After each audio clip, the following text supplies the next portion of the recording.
তো আমরা আজকে শুরু করতে যাচ্ছি তাপগতিবিদ্যা, আমাদের সেকেন্ড পেপারের ফার্স্ট চ্যাপ্টার, যেটার ইংলিশ তর্জমা হচ্ছে থার্মোডিনামিক্স। তাপগতিবিদ্যা বললে আসলে ফিল আসে না, মনে হয় না এটা আসলে আহ, কোনো কঠিন কিছু বা হচ্ছে হায়ার লেভেলের পড়াশোনা।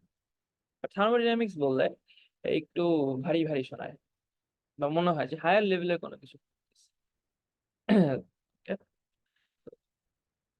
এটা বেশিরভাগই থার্মোডিনামিক্স নামে পরিচিত বা থার্মোডি নামে পরিচিত। খুব মজার একটা chapter.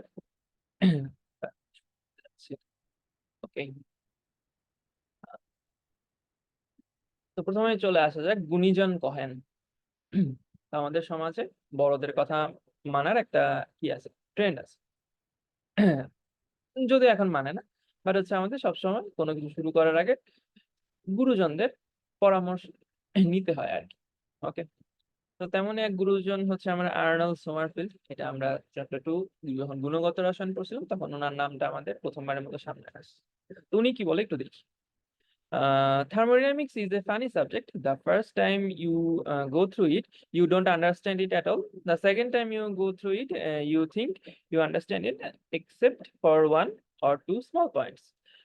The third time you go through it, you know you don't understand it, but by that time you are so used to it, it doesn't bother you anymore. উনি যা বলছেন এটা তুমি নিজে একটু পড়ে দেখিও। এরপর হচ্ছে থার্মোডাইনামিক্স যখন আমি পড়ানো শেষ করবো তুমি নিজে পড়বা, তারপর হচ্ছে এটা আসলে বুঝতে পারবে। উনি আসলে খুব সত্য একটা কথা বলছেন। আমি আমার লাইফে যতবার থার্মোডাইনামিক্স পড়ছি আমি প্রথমে তো কিচ্ছু বুঝি নাই, তুমিও পড়ছো নিজে, তুমি দেখছো যে কিছু বুঝা যায় না আর কি। তো পরে দ্বিতীয়বার যখন পড়লাম মনে হলো একটু একটু বুঝতেছি। তৃতীয়বার যখন পড়লাম আহ মানে মনে হলো যে এই ছোট ছোট পয়েন্ট গুলো যদি একটু ক্লিয়ার হতো তাহলে ভালো হতো। এরপরে এবার হচ্ছে যখন ম্যাথ ট্যাথ করতে গেলাম আরেকবার পরে, তখন হচ্ছে দেখি কিছুই পারি না। আর তখন হচ্ছে আমি ইউজড হয়ে গেলাম থার্মোডাইনামিক্স আমার একটা সাবজেক্ট। আচ্ছা, তারপর চলো তো একটু আমরা মিম দেখে আসি। তো আমরা ফেসবুকে অনেক মিম টিম দেখে অভ্যস্ত, পড়ালেখার অনেক মিম আছে। তো থার্মোডাইনামিক্স একটা মিম দিয়ে আসলে শুরু করি, একটু ভয়ই পাওয়াই দিই। তো চ্যাপ্টার 1 এটা হচ্ছে একটা বইয়ের, থার্মোডাইনামিক্স অ্যান্ড স্ট্যাটিস্টিক্যাল মেকানিক্স। কি বলছে, Ludwig Boltzmann, who spent much of his life studying statistical mechanics, died statistical mechanics হচ্ছে তোমার থার্মোডাইনামিক্স একটা অংশ। পরে বলবো না এটা নিয়ে, যে কিভাবে থার্মোডাইনামিক্স অংশ হলো। ছোট্ট করে বলে রাখি, আচ্ছা ছোট্ট করে বলবো। তো হচ্ছে আমরা থার্মোডাইনামিক্সে একটা বড় পরিসরে কাজ করি, আর স্ট্যাটিস্টিক্যাল মেকানিক্সে আমরা হচ্ছে প্রত্যেকটা অণু নিয়ে কাজ করি। প্রত্যেকটা অণুর ইনফরমেশন আমার থাকে। স্ট্যাটিস্টিক্যাল শব্দটা দ্বারা কি স্ট্যাটিস্টিক্স এর সাথে কোনো মিল পাওয়া যাচ্ছে? প্রত্যেকটা অণুর হচ্ছে আমরা খবর রাখি, প্রত্যেকটা অণুর গতির হচ্ছে খবর রাখি। মেকানিক্স মানে কি। আচ্ছা, তো died in 1906 by his own hand. Paul Ehrenfest, carrying on the work, died similarly. Now it's our turn to study statistical mechanics বা thermodynamics. দেখা যাক কি হয়, আমরা কি ওদের মতো ইয়ে হয়ে যায় নাকি, আত্মহত্যার পথ বেছে নিই নাকি। আমরা অবশ্যই করবো না, কারণ আমাদের লেভেলে খুব কমই দেওয়া আছে, বিশেষ করে আমাদের বইতে। যেমন তুমি যদি তোমার যে বইটা আছে তপন স্যারের বইটা, তপন স্যারের বই যদি পড়ো তাহলে আসলে তুমি কিছুই ফিল করবা না। আর তুমি যদি ইসাক স্যারের বইটা পড়ো তাহলে আসলে বুঝতে পারছো থার্মোডাইনামিক্স আসলে কিছু একটা জিনিস যেটা আসলে মাথার উপর দিয়েছে। যাই হোক, তো আমরা অনেক আজে বাজে কথা বললাম, এখন চলো পড়ায় ঢুকে যাই। আচ্ছা, চ্যাপ্টারটার নাম কি, অধ্যায় 1, তাপ গতিবিদ্যা। তো তাপ গতিবিদ্যা দুইটা শব্দের সমন্বয়ে হচ্ছে গঠিত, একটা হচ্ছে তাপ, একটা হচ্ছে গতিবিদ্যা। আচ্ছা, তো তাপ শব্দটা একটু পাশে সরায় রাখি, গতিবিদ্যা নিয়ে একটু আলোচনা করি। আমরা গতিবিদ্যা নিয়ে হচ্ছে অনেক পড়াশোনা করছি। তো গতিবিদ্যায় কি হয়, গতিবিদ্যা হচ্ছে আমরা বস্তু গতিশীলতা নিয়ে আলোচনা করি, বস্তুর বেগ, সরণ, ত্বরণ, এগুলো নিয়ে আসলে আমরা গতিবিদ্যা আলোচনা করে থাকি। ঠিক আছে, এটা আমাদের খুব পরিচিত একটা বিষয়, আমরা ফার্স্ট পেপার ফিজিক্সে খুব পড়ে আসি। আচ্ছা, তো এটা হচ্ছে কি, এটা তাপ গতিবিদ্যা। মানে এখানে কি তাপের গতিময়তা নিয়ে আসলে আলোচনা করা হবে, তাপের গতিশীলতা নিয়ে আলোচনা করা হবে নাকি? আসলে তাপের গতিময়তা আসলে কি জিনিস? তো তাপের গতিময়তা মানে কি? তাপ হচ্ছে উষ্ণতর বস্তু থেকে শীতলতর বস্তুর দিকে প্রবাহিত হয়, এটাই। তাপের গতি হচ্ছে এই একমুখী, তাপ সবসময় উষ্ণতর বস্তু থেকে শীতলতর বস্তু দিকে প্রবাহিত হবে। ওকে, তাহলে তো শেষ নাকি? তাপ গতিবিদ্যা শেষ, এটাই তো। আর তো তাপের গতি নিয়ে এত কোনো কথা নেই, কি চ্যাপ্টার শেষ? আসলে না, চ্যাপ্টার এটার উপর বেস করে না। চ্যাপ্টার হচ্ছে হ্যাঁ, এটার উপর বেস যে তাপগতিবিদ্যা পদার্থবিজ্ঞানের এমন একটি শাখা যা তাপ ও যান্ত্রিক শক্তির পরস্পর রূপান্তর ও সম্পর্ক নিয়ে আলোচনা করে। হ্যাঁ, তাপগতিবিদ্যা বেসিক্যালি হচ্ছে আমার অ্যাপ্লিকেশন বেস, মানে প্রয়োগমূলক। তাপগতিবিদ্যা অনেক প্রয়োগ আছে। এখন এটা আমি বলবো না, যখন আমি তাপগতিবিদ্যার প্রথম সূত্রতে যাবো তখন হচ্ছে খুব ভালো মতো বলবো যে কেন আমরা তাপগতিবিদ্যা পড়বো। আচ্ছা, তো এখানে অল্প করে বলছে যে তাপগতিবিদ্যা আমরা আসলে কি কি পড়বো। এটা পড়বো না যে তাপের গতিমতে নিয়ে আলোচনা করবো না, যে এক লাইনে শেষ করে দিলাম যে তাপ উষ্ণতর বস্তু থেকে শীতলতর বস্তু দিকে প্রবাহিত হয়। সেখানে আমরা পড়বো কি তাপ ও যান্ত্রিক শক্তির পরস্পর রূপান্তর, তাপ ও যান্ত্রিক শক্তির সম্পর্ক নিয়ে আলোচনা করবো। এটা কিভাবে মানুষের কল্যাণে আমরা ইউজ করতে পারি। যেমন একটা উদাহরণ আমি দিতে পারি, বাষ্প ইঞ্জিন। ওকে, পরে আরো অনেক উদাহরণ দেওয়া হবে। চলে যায় নেক্সট স্লাইডে। আচ্ছা, তো এখন হচ্ছে আমরা মেইন পড়ায় ঢুকে যাচ্ছি। তো কঠিন হবে এখন থেকে, একটু মনোযোগ দিয়ে। তাপগতিবিদ্যা। তাপগতিবিদ্যা হচ্ছে আমরা তাপগতিবিদ্যা সিস্টেমের অভ্যন্তরীণ পরিবর্তন নিয়ে আলোচনা করি। সিস্টেম শব্দটা নতুন নতুন লাগতেছে, এটা নিয়ে পরে আলোচনা হবে। আপাতত একটু আহ, বুঝে নাও, বাবাটা একটু ইয়ে করে রাখো, একদম কিউরিসিটি গুলো তো দূরে রাখো। তো সিস্টেমের অভ্যন্তরীণ পরিবর্তন নিয়ে আমরা তাপগতিবিদ্যা আলোচনা করি। আচ্ছা, সিস্টেমে অভ্যন্তরীণ পরিবর্তন বলতে আসলে কি বুঝি? সিস্টেমে অভ্যন্তরীণ পরিবর্তন বলতে আমরা সিস্টেমের ম্যাক্রোস্কোপিক প্রপার্টিস গুলোর পরিবর্তন বুঝি। যেমন হচ্ছে কি, ম্যাক্রোস্কোপিক মানে বৃহৎ আকারের ধর্মগুলো যেটা আমরা দেখতে পাই, যেমন হচ্ছে চাপ, আয়তন, তাপমাত্রা, এগুলোর পরিবর্তন নিয়ে আমরা আসলে তাপগতিবিদ্যা আলোচনা করি। Okay? তো যে কোনো বস্তুর মোট শক্তি, আমরা হচ্ছে ইয়েতে পড়ে আসলাম যে নিউটনিয়ান মেকানিক্সে পড়ে আসলাম যে কোনো বস্তুর মোট শক্তি হচ্ছে কি গতিশক্তি আর বিভব শক্তির সমন্বয়। বাট এখানে একটা নতুন জিনিস আমরা হচ্ছে স্কিপ, মানে একটা জিনিস স্কিপ করে গেছিলাম, যেটা এখানে দেওয়া আছে যে অন্তঃস্থ শক্তি। এটা নিয়ে আমরা হচ্ছে আলোচনা করিনি, এখানে একটা নতুন জিনিস লেখা আছে। আচ্ছা, তো এখন তো গতিশক্তি আমরা তো বুঝছি, গতিশক্তি হচ্ছে বলতে কি বোঝায়। গতিশক্তি আমার বলা হচ্ছে যে গতিশক্তি কেন হয়, গতিশক্তি বস্তুর গতিশীলতার জন্য। আমরা পাই হচ্ছে বস্তুর গতিশীলতার জন্য।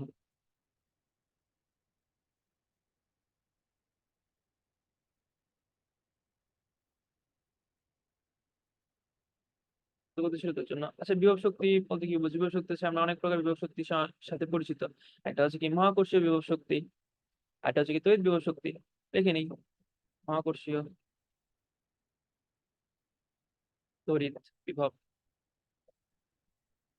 okay? আচ্ছা, বাট অন্তঃস্থ শক্তি বা অভ্যন্তরীণ শক্তি, এটা হচ্ছে আমাদের একদম, আমাদের জন্য একদম নিউ একটা টার্ম। আচ্ছা, এখন অন্তঃস্থ শক্তি বলতে কি হচ্ছে? তো অন্তঃস্থ শক্তি আসলে হচ্ছে আমার আণবিক পর্যায় শক্তি। এখন আণবিক পর্যায়ে আবার কি জিনিস, এগুলো স্যার কি বলতেছে? তা আণবিক পর্যায় মানে কি, আমার যে কোনো বস্তু হচ্ছে অণু দ্বারা গঠিত। যে কোনো বস্তু অসংখ্য অণু সমন্বয়ে গঠিত। তো অন্তঃস্থ শক্তি আমার সেই আণবিক পর্যায়ে শক্তিগুলোর কথা বলে। আচ্ছা, আরেকটু সহজ করি। অন্তঃস্থ শক্তি মানে অণুগুলোর শক্তি।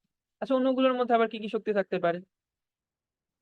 সে অণুগুলোর মধ্যে হচ্ছে, ধরো আমি এটা আমার কাছে অণু নিই, এটা মনে করো একটা অণু, ঠিক আছে। এটা এই অণু কি করতে পারে, এই অণু হচ্ছে এই অণুর মধ্যে রৈখিক গতিশক্তি থাকতে পারে না? যেমন হচ্ছে এই অণু এদিকে মুভ করতে পারে, এদিকে মুভ করতে পারে, যেমন হচ্ছে এক্স এক্সিস বরাবর মুভ করতেছে, ওয়াই এক্সিস বরাবর মুভ করতেছে, তারপর জেড এক্সিস বরাবর মুভ করতেছে, তোমার দিকে মুভ করতে পারে না? তারপর তখন যে কোনো একটা আরবিট্রারি এক্সিসের দিকে মুভ করতে পারে, এভাবে এভাবে। ওকে, তার মধ্যে রৈখিক গতিশক্তি আছে অণুর মধ্যে। আচ্ছা, আমরা জানি কোনো বস্তুতে অণু হচ্ছে সবসময় গতিশীল গতিশীল থাকে। আচ্ছা, সে অণু সময়ের মধ্যে বিভব শক্তি কাজ করতে পারে। আচ্ছা, অণু সময়ের গতিশক্তি বুঝলাম, বিভব শক্তি মানে কি? তার একটা বল নিয়ে এটা বোঝানোর জন্য, এই অণু দুটার মধ্যে পারস্পরিক একটা আকর্ষণ বল কাজ করে না, যেটাকে আমরা আন্তঃআণবিক আকর্ষণ বল বলতাম। এটাই তো বিভব শক্তি, যে অণু সময়ের মধ্যে বিভব শক্তি, যে তাদের মধ্যে একটা আকর্ষণ। ঠিক। আচ্ছা, আবার কি, আবার হচ্ছে এই অণু কি স্পন্দন করতে পারে না, ভাইব্রেশন আমরা সবসময় বলছিলাম zoom zoom zoom zoom zoom zoom zoom zoom vibration করতে পারে, zoom zoom zoom zoom zoom zoom zoom zoom করে নিচে, বা তোমার দিকে zoom zoom zoom zoom zoom zoom zoom vibration করতে পারে। সেই শক্তি, এই ভাইব্রেশনাল কাইনেটিক এনার্জি বা স্পন্দন গতি শক্তি। আচ্ছা, এখন আরেকটা কি, একটা হচ্ছে এই অণুটা ঘুরতে পারে না এভাবে, ঘুরতে পারে তো। তাহলে ঘুরলে কি হয়, কোনো বস্তু ঘুরলে রৈখিক গতিশক্তি চলে আসেন, রৈখিক স্তরে বলতে ঘূর্ণন গতিশক্তি চলে আসে। আচ্ছা, এখন আমাদের একটু পিকচারটা ক্লিয়ার হচ্ছে যে অন্তস্থ শক্তি বলতে আসলে আমরা কি বুঝতেছি। অণুর মধ্যে যে এতগুলো শক্তি থাকে তাতে আমরা আসলে জানতাম না, ঠিক আছে। আণবিক পর্যায়ে এতগুলো শক্তি থাকতে পারে, এগুলো একটু লিখে ফেলি। তো অন্তস্থ শক্তি বলতে আমরা কি বুঝি? আহ অন্তস্থ শক্তি বলতে আমরা বুঝি হচ্ছে আণবিক পর্যায়ের শক্তি।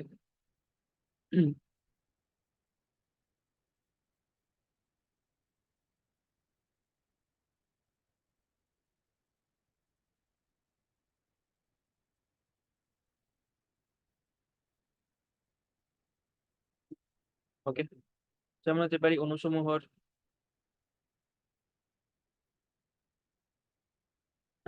রৈখিক গতিশক্তি। শক্তি তো অনেক প্রকার হতে পারে, এটা হচ্ছে রৈখিক গতিশক্তি। তারপর অণুসমূহের বিভব শক্তি হতে পারে।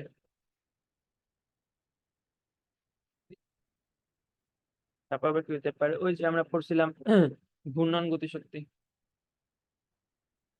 ঘূর্ণন গতিশক্তি।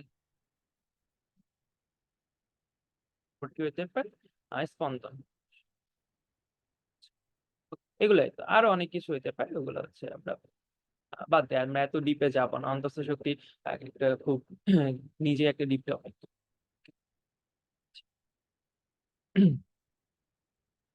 তো এটাগুলো আমরা একটু ইয়ে করি, সুন্দর করে যদি বুঝাই। যেমন হচ্ছে এটা একটা অণু, এটা এদিক দিয়েও মুভ করতে পারে, এদিক দিয়েও মুভ করতে পারে, এটা হচ্ছে এক্স অক্ষ বরাবর, ওয়াই অক্ষ বরাবর, বা এটা এদিকে যেটা অক্ষ বরাবর মুভ করতে পারে। ওকে, এটা হচ্ছে রৈখিক গতিশক্তি। অবশ্য অন্য সময় নিজের মধ্যে হচ্ছে যে আকর্ষণ বলটা কাজ করে, যে আন্তঃআণবিক আকর্ষণ আমরা বলতেছি, আন্তঃআণবিক আকর্ষণ। একে ছোট করে লিখে আ, আকর্ষণ, আ, আকর্ষণ। তারপর হচ্ছে কি, এটা হচ্ছে ভাইব্রেশনও করতে পারে, এদিকে দিকে মুভ করতে পারে। আর এটা কি, এটা হচ্ছে ঘূর্ণন করতে পারে, ঘুরতেও পারে।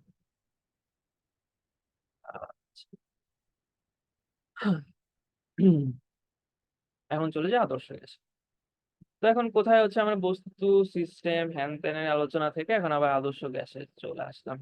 তা আদর্শ গ্যাসে কেন চলে আসলাম, এগুলো হলো আস্তে আস্তে আমরা ক্লিয়ার করব। যে ফার্স্ট হচ্ছে কি বললাম, সিস্টেমের অভ্যন্তরীণ শক্তি, তারপর বা সিস্টেমের তারপর হচ্ছে অন্তঃস্থ শক্তি বা অভ্যন্তরীণ শক্তি নিয়ে একটা আলোচনা করলাম, এখন আবার আদর্শ গ্যাসে চলে আসছে। তো একটু অপেক্ষা করো, সবকিছু আসলে ক্লিয়ার হবে সব। আদর্শ গ্যাস। তো আদর্শ গ্যাসের মধ্যে আমরা কিছু স্বীকার্য হচ্ছে শিখছিলাম, আমরা হচ্ছে চ্যাপ্টার 10 পড়ে আসছিলাম, ফিজিক্স ফার্স্ট পেপার। এর মধ্যে এই স্বীকার্যগুলোর মধ্যে একটা স্বীকার্য ছিল গ্যাসের আণবিক গতিতত্ত্বের, যে অণুগুলোর নিজেদের মধ্যে কোনো আকর্ষণ বা বিকর্ষণ বল নেই। অণু সমূহে নিজেদের মধ্যে যদি কোনো আকর্ষণ বিকর্ষণ বল নাই থাকে, তাহলে হচ্ছে অণু সমূহের মধ্যে বিভব শক্তি আসলে থাকা পসিবল না, নাকি? এটাই তো বুঝাচ্ছে। তার মানে যদি আগের স্লাইডে ফেরত যাই, তার মানে এখান থেকে এটা মাইনাস হয়ে যাবে না, এই বিভব শক্তিটা আমরা বাদ দিয়ে দিব না। আচ্ছা, এখন হচ্ছে একটা অণু যদি ঘূর্ণন গতিশক্তি আমরা কিভাবে হিসাব করি, আই ওমেগা স্কয়ার দিয়ে হিসাব করি না ঘূর্ণন গতিশক্তি, আই ওমেগা স্কয়ার। যেমন হচ্ছে রৈখিক গতিশক্তি কিভাবে হিসাব করি, হাফ এম ভি স্কয়ার। আর ঘূর্ণন গতিশক্তি আই ওমেগা স্কয়ার দিয়ে হিসাব করি। আচ্ছা, তো এখন হচ্ছে জড়তার ভ্রামক হচ্ছে কি, কোন একটা অণু আঁকি, এই যে এটা একটা অণু, কোনো এরকম একটা অণু। তো অণু অণু কোন অক্ষ বরাবর ঘুরবে, ধরে নেওয়া হচ্ছে এটা যদি তার অক্ষ হয়, এই অক্ষ বরাবর এই যে এভাবে এভাবে ঘুরতেছে। তো এখন তুমি যদি এই অক্ষ থেকে তার হচ্ছে বিন্দুগুলোর দূরত্ব কল্পনা করতে চাও, তো দূরত্বটা খুব ছোট হবে না? আর ধরুন অক্ষ থেকে দূরত্ব, আচ্ছা, তাহলে আর যদি ছোট হয়, আর স্কয়ার তো আরো ছোট হবে না? তাহলে হচ্ছে গুণন গতিশক্তিটা, বা হচ্ছে গুণন গতিশক্তি বলতেছে জড়তার ভ্রামকটা অনেক ছোট আসবে না? তাহলে হচ্ছে আমরা এটা নেগলিজিবল হতে পারে, এটা আমরা বাদ দিতে পারি। তার মানে হচ্ছে গুণানুগতিক শক্তিও বাদ দিতে। আর স্পন্দন, স্পন্দন খুব একটা বেশি করে না, ওইটা আমরা হচ্ছে বাদ দিব। ওইটা ওইটা বেশি করে না, ওইটা আমরা বাদ দিব আর কি। কেন বাদ দিব এটা আমি বলতেছি। তো শুধু থাকতেছে কি রৈখিক গতিশক্তি থাকতেছে না, কোনো বিভব শক্তিও নাই, গুণানুগতিক শক্তিও নাই, জাস্ট রৈখিক গতিশক্তি। ঠিক আছে। আচ্ছা, তাহলে আমি কি বলতে পারি, আমার যে কি কনক্লুশনে আসতে পারি, মানে কি summary করতে পারি।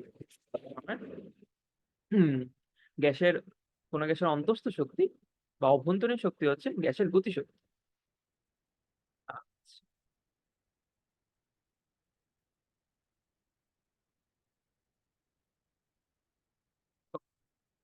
তো তাপগতিবিদ্যা যখন আমরা পড়ি বা তাপগতিবিদ্যা অধ্যায়টা আমাদের আমরা নাম শুনলেই আমাদের এ, কল্পনায় চলে আসে একটা গ্যাসের কথা চলে আসে, জন্য হচ্ছে আমরা গ্যাস বললাম, আদর্শ গ্যাস বললাম আর কি।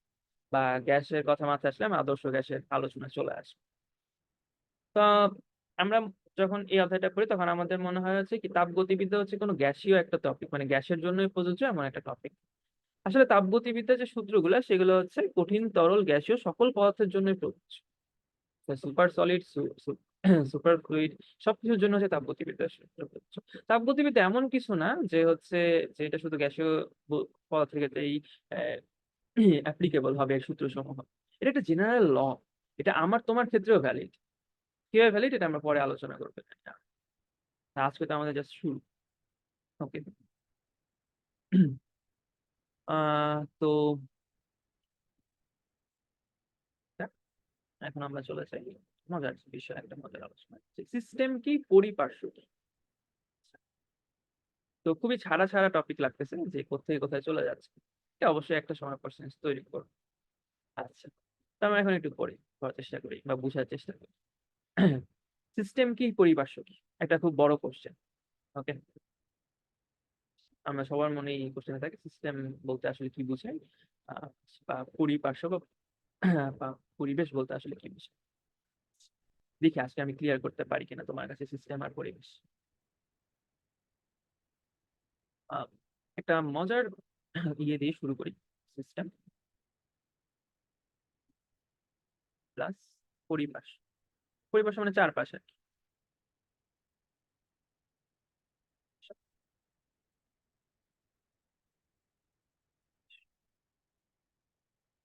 কি লিখলাম?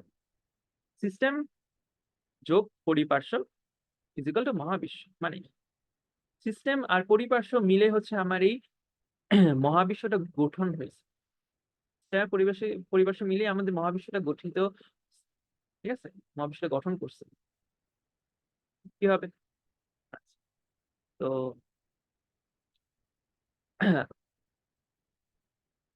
ধরে নাও হচ্ছে আমি এখন তোমাকে পড়াচ্ছি, তো আমার হচ্ছে কি আমার সম্পূর্ণ মনোযোগ হচ্ছে এই আমার ল্যাপটপের উপর নিবদ্ধ।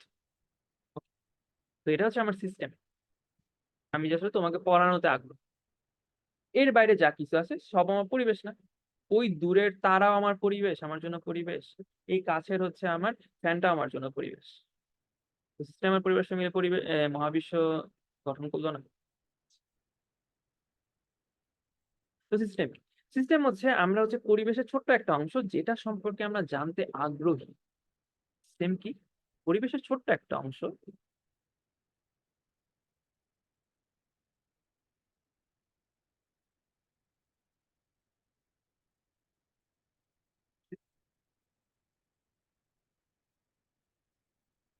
ছোট্ট একটা অংশ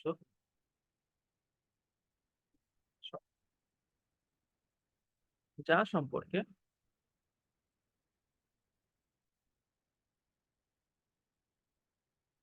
জানতে আমরা আগ্রহী।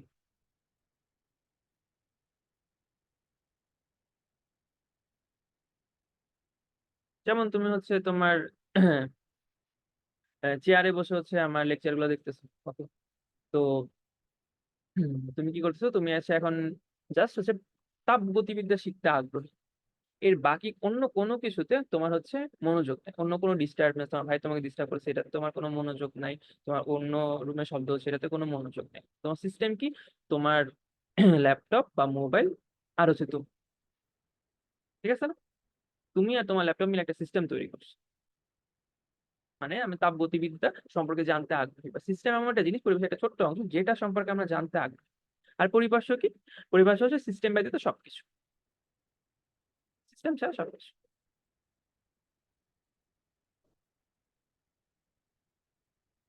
ছাড়া সবকিছু। ওকে।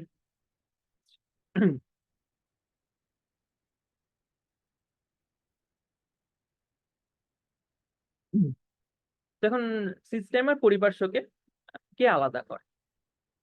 সিস্টেম আর পরিপার্শ্বকে আলাদা করে একটা বাউন্ডারি বা সীমানা। আচ্ছা, এখন আবার সীমানা কি বাউন্ডারি সিস্টেম আর পরিপার্শ্বকে আলাদা করার প্রয়োজনই বা কেন হলো? তো ধরো তুমি মানে আমার লেকচার গুলো দেখতেছো, বা আমি এখানে বসে আছি, আমি একটা চেয়ারে বসে আছি, তো হচ্ছে আর আমি পড়াচ্ছি। আমি কিন্তু চেয়ারের বাইরে যাব না। এই চেয়ার, আমি আর হচ্ছে আমার ল্যাপটপ মিলে একটা সিস্টেম। ঠিক আছে, আমি জাস্ট পড়ানোতে আগ্রহী। ওকে। তো আমি তো চেয়ারের বাইরে যাচ্ছি না। আচ্ছা, তো চেয়ারের বাইরে যেহেতু যাচ্ছি না, তো চেয়ারটা আমার জন্য একটা সিস্টেম হয়ে গেল না? আচ্ছা, তো চেয়ারের পায়া যেগুলো আছে সেগুলো হচ্ছে আমার জন্য সীমানা নির্ধারণ করে দিচ্ছে না, কারণ আমি এর বাইরে যাচ্ছি না। চেয়ারের পা গুলো হচ্ছে আমার বাউন্ডারি। সিস্টেমের পরিভাষাকে আলাদা করে কি? সিস্টেমের পরিভাষাকে আলাদা করে হচ্ছে বাউন্ডারি, আলাদা বাউন্ডারি বা সীমানা।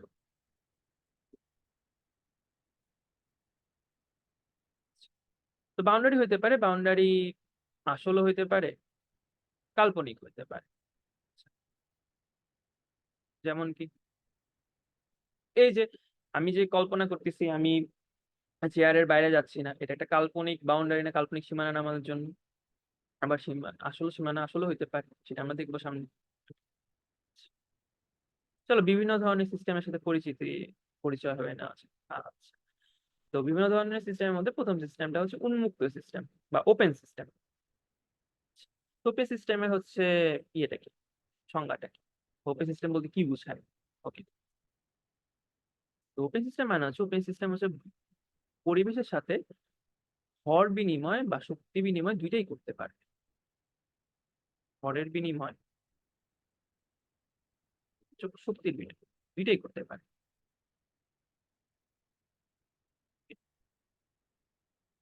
কার সাথে? পরিবেশের সাথে।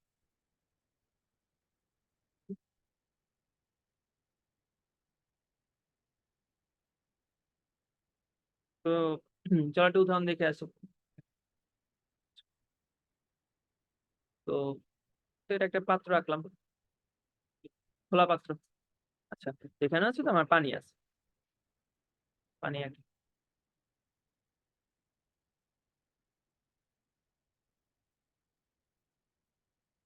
এখন হচ্ছে কি, এখানে সিস্টেম কি, এখানে সিস্টেম হচ্ছে কি, আমরা হচ্ছে এই পানির পাত্রটায় আগ্রহী। পানির পাত্রটা কিছুক্ষণ পর কি করবে এটা জানার জন্য আমরা হচ্ছে উৎসুক। ঠিক আছে? এই পানির পাত্রটা আর তার ভিতর যে পানি সেটা হচ্ছে আমার জন্য সিস্টেম। এখন কি করলাম, এখন আমি ওটাকে হচ্ছে তাপ দেওয়া শুরু করলাম। ঠিক আছে, রাখি সুন্দর করে।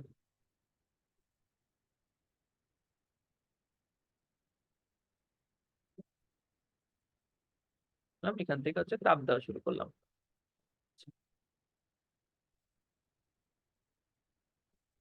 Okay, তো তাপ দেওয়া শুরু করলে কি হবে? তাপ দেওয়া শুরু করলে হচ্ছে পানি হচ্ছে কি হবে, ফুটা আরম্ভ করবে। আচ্ছা, তো হচ্ছে জলীয় বাষ্প আকারে হচ্ছে এখান থেকে ইয়ে হয়ে যাবে, জলীয় বাষ্প আকারে পানি, জলীয় বাষ্প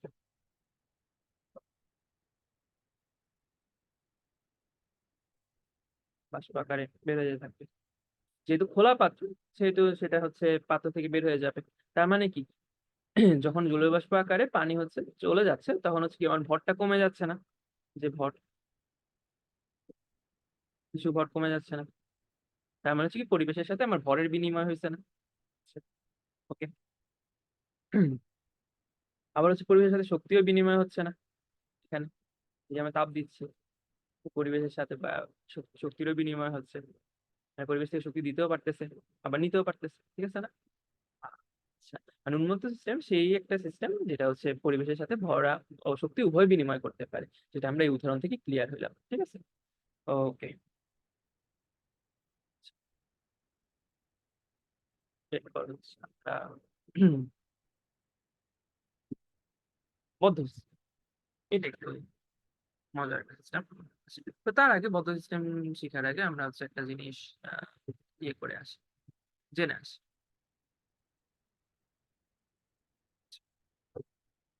তো আমরা শক্তির বিনিময় নিয়ে আসলে আলোচনা করতেছিলাম, যে ভর ও শক্তির বিনিময়। তো তাপগতিবিদ্যা আসলে শক্তির বিনিময় দুই ভাবে করতে পারে। এটা খুব ইম্পর্টেন্ট জিনিস। আচ্ছা, তাপগতিবিদ্যা শক্তির বিনিময়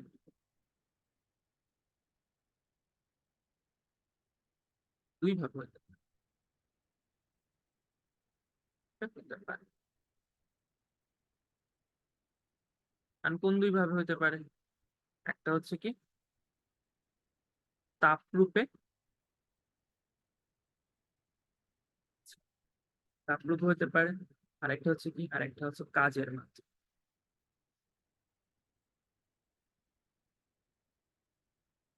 তুমি এখন বলতে পারো যে, স্যার কি বলতেছেন, সবকিছু তো অনেক, আপনি আরো কমপ্লেক্স করে ফেলছেন, কিছু তো বুঝতেছি না। আমি জাস্ট এটাই বলতে পারি যে ধৈর্য ধরো, তো হচ্ছে আস্তে আস্তে clear হচ্ছে।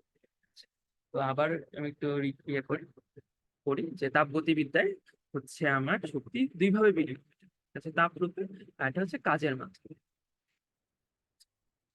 তো পদ্ধতি চলে আসছে সময় মতো, আমরা হচ্ছে এই যে এই লাইনটা বললাম, আগের যে লাইন, সেই লাইনের প্রমাণ পেয়ে যাবো। তো এখন হচ্ছে বদ্ধ সিস্টেম। বদ্ধ সিস্টেম হচ্ছে আমার ভরের বিনিময়টা হয় না, পরিবেশের সাথে ভরের বিনিময় আমরা ইয়ে করি না, বাট শক্তির বিনিময় হয়, শক্তির বিনিময় সম্ভব, শক্তির বিনিময় ঘটে, ভরের বিনিময়টা আসলে ঘটে না। ওকে, তো তাহলে একটা উদাহরণ দেন। তো এখন একটা বদ্ধ পাত্র নেই, ঠিক আছে? বদ্ধ পাত্র এখানে হচ্ছে আমরা পানি রাখি।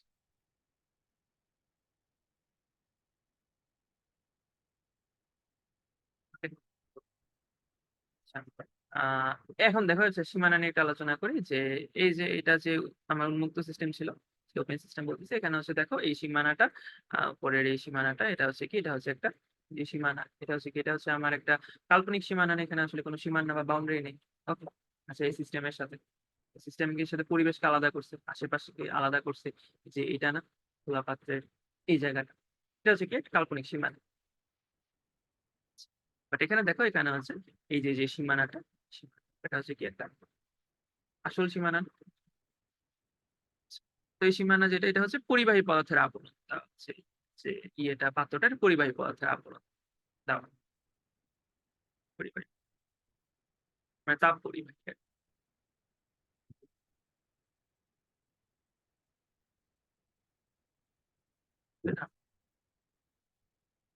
পদার্থ দ্বারা। তার মানে হচ্ছে কি, এখান থেকে হচ্ছে তাপ বের হয়ে যেতে পারে, তাপ হচ্ছে প্রবেশ করতে পারে, ঠিক আছে না? ওকে, বাট এখানে কি ভরের বিনিময় সম্ভব? না, কোনোভাবে সম্ভব না। কারণ হচ্ছে এটা একটা বদ্ধ পাত্র, এখানে হচ্ছে পানি বের হইতে পারবে না, পানি ঢুকতেও পারবে না। তার মানে হচ্ছে বদ্ধ সিস্টেম এমন একটা সিস্টেম যেখানে হচ্ছে শক্তির বিনিময় সম্ভব, কিন্তু ভরের বিনিময় কোনোভাবেই সম্ভব না। হুম। এখন এখন তোমাকে একটা জিনিস কোশ্চেন করি, যে ধরে নাও এটা হচ্ছে, হুম,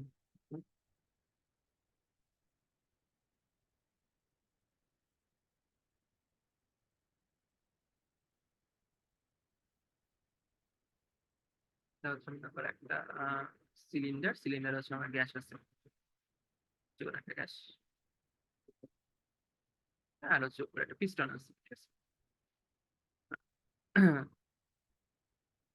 তো এখন আমি তোমাকে জিজ্ঞেস করলাম যে এটা কোন ধরনের সিস্টেম, আর আর আমি কিছু তোমাকে অ্যাডিশনাল ইনফো দিছি। সেটা কি? সেটা হচ্ছে আহ এখানে হচ্ছে এই যে পাত্রটা বা সিলিন্ডার যেটাই কল্পনা করো, সেটা হচ্ছে এই সীমানাটা হচ্ছে অন্তরক পদার্থের আবরণ দিয়ে আবৃত, তো পদার্থের আবরণ। এখানে ছিল পরিবাহী পদার্থের আবরণ, এখানে অন্তরক পদার্থের আবরণ।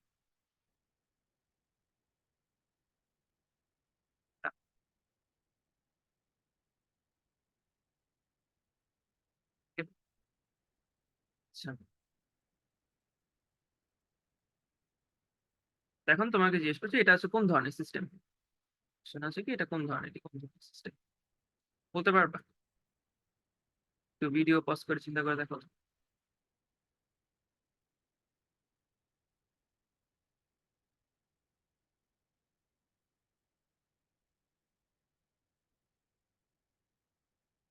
কি কি, বদ্ধ সিস্টেম, উন্মুক্ত সিস্টেম, নাকি আরেকটা হচ্ছে আমরা তুমি তো আগেই পড়ে রাখছি যে বিচ্ছিন্ন সিস্টেম, কোনটা হতে পারে?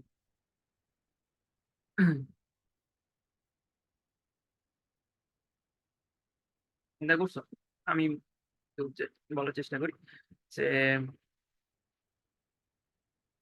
প্রথম থেকে মনে হতে পারে যে এখানে হচ্ছে কি তোমার পিস্টন লাগানো আছে, আর হচ্ছে একটা গ্যাস আছে সিলিন্ডারে বা পাত্রে। তো এখন হচ্ছে পাত্রের এই চারপাশটা হচ্ছে অন্তরক পদার্থ দ্বারা আবৃত, মানে হচ্ছে এখান থেকে তাপ বের হইতে পারে, তাপ হচ্ছে ঢুকতেও পারে। আচ্ছা, আর এখান থেকে অবশ্যই ভর এর বিনিময় সম্ভব না, কারণ হচ্ছে পিস্টন আছে। তাহলে তাহলে মনে হয় হচ্ছে ওই বিচ্ছিন্ন সিস্টেম। আমার বিচ্ছিন্ন সিস্টেম হচ্ছে ভরের বিনিময় হবে না, শক্তির বিনিময় হবে না, এটা হচ্ছে অনেকের মনে হয়। ঠিক আছে, বাট এখানে হচ্ছে কি, এখানে আমি একটা মজার জিনিস বলি, এখানে একটা সুন্দর ক্যাচ আছে। ধরো এখানে হচ্ছে গ্যাসটা হচ্ছে আহ প্রসারিত হচ্ছে, গ্যাসের হচ্ছে প্রসারণ ঘটছে, প্রসারণ। গ্যাস প্রসারিত হলে কি করবে? গ্যাস প্রসারিত এই পিস্টনটাকে কি করবে? উপরের দিকে ঠেলা দিবে না? উপরের দিকে ঠেলা দিবে তো পিস্টনটা কি উপরে উঠে যাবে না? আচ্ছা, ওকে, পিস্টনটা উপরে উঠে যাচ্ছে। তার মানে হচ্ছে একটা কাজ হচ্ছে, কাজের বিনিময় হচ্ছে এখানে কাজের মাধ্যমে শক্তির বিনিময় হচ্ছে। দেখো, গ্যাসটা শক্তি হচ্ছে খরচ করতেছে, গ্যাসটা শক্তি পিস্টনটাকে দিচ্ছে আর কি। শক্তির বিনিময় হচ্ছে না পরিবেশের সাথে, গ্যাস হচ্ছে কাজ করতেছে। গ্যাস কি করতেছে? গ্যাস হচ্ছে ঠেলা দিয়ে পিস্টনটাকে উপরে দিচ্ছে। তার মানে পরিবেশের সাথে শক্তির বিনিময় ঘটতেছে না। তার মানে কি, এখানে কিন্তু ভরের বিনিময় ঘটতেছে না, শক্তির বিনিময় ঘটতেছে না। তার মানে কি এটা বদ্ধ সিস্টেম? বদ্ধ সিস্টেম উদাহরণ মানে কি হচ্ছে, এখানে কাজের মাধ্যমে শক্তির বিনিময়।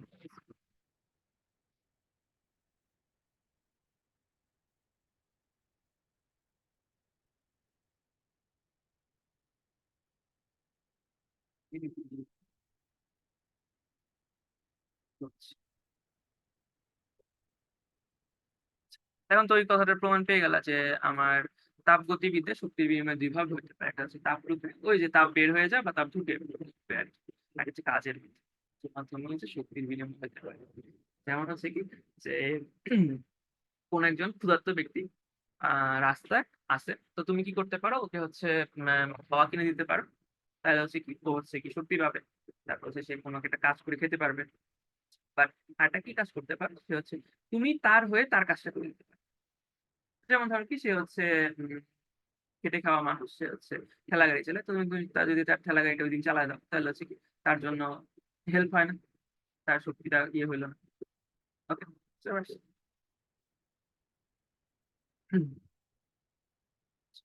এখন আসি এটা চলে যায় আরেকটা লাস্ট টাইপ অফ সিস্টেম, বিচ্ছিন্ন সিস্টেম। ওকে,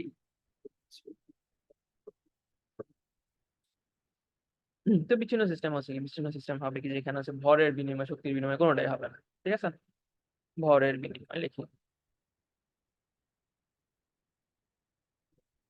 তো ইজিলি লিখি, ভর শক্তি কোনোটারই বিনিময় সম্ভব না।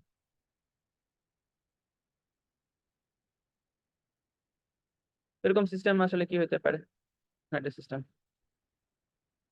ওই যে একটা বদ্ধ পাত্র, পাত্রের মধ্যে হচ্ছে বিভিন্ন পানি আছে। আচ্ছা, পাত্রের যে আবরণটা বা পাত্রের যে সীমানাটা সেটা হচ্ছে আমার অন্তরক পদার্থ দ্বারা আবৃত। ঠিক আছে, অন্তরক পদার্থ দ্বারা অন্তরিত বলে। এর মধ্যে থেকে হচ্ছে কি তোমার ভরও বের হইতে পারবে না, বা ভর ঢুকতে পারবে না, কোনো এক্সট্রা পানি তুমি এখান থেকে ইন করাতে পারবে না বা আউটও করাতে পারবে না। তারপর হচ্ছে কি শক্তি বিনিময় পসিবল না, অন্তরিত করা। অন্তরিত মানে কি, এখানে হচ্ছে ধরো অ্যালুমিনিয়ামের ফয়েল পেপার দিয়ে হচ্ছে এই পাত্রটা হচ্ছে মোড়ানো, তো অ্যালুমিনিয়াম ফয়েল পেপার কি করে, তোমার হচ্ছে দেখবা কিটক্যাট গলে যায় না। কিটক্যাট খাও না, কিটক্যাট হচ্ছে দেখবে অ্যালুমিনিয়ামের ফয়েলে র্যাপ করা থাকে, কিটক্যাট সেজন্য হচ্ছে গলে যায় না, মানে তাপ ভিতরে বা বাইরে, বাইরে ভিতরে তাপ বাইরে আসতে বাধা দেয় আর কি। তো এরকম একটা অ্যালুমিনিয়াম ফয়েল পেপার দিয়ে তুমি হচ্ছে তোমার পাত্রটা পেঁচায় দিলা, তার মানে হচ্ছে কোনো তাপ ভিতরেও প্রবেশ করতে পারবে না, কোনো তাপ ভিতরে তো বাইরেও যেতে পারবে না, তার মানে শক্তির বিনিময় ঘটতেছে না। আর এখানে পিস্টনও লাগানো হয়, গ্যাস হচ্ছে কোনো কাজই করতে পারবে না, গ্যাস হচ্ছে বন্ধ। তো এটা হচ্ছে কি, এটা হচ্ছে তোমার তোমার তাপের বিনিময় সম্ভাবনা, ভর শক্তি কোনোটাই বিনিময় করতে পারবে না। তো এটা হচ্ছে একটা বিচ্ছিন্ন সিস্টেম, এটা হচ্ছে আমার পরিবেশ থেকে সবকিছু থেকে বিচ্ছিন্ন, এটা নিজের মতো আছে। ওকে, তার সাথে অন্য কারো সম্পর্ক নেই।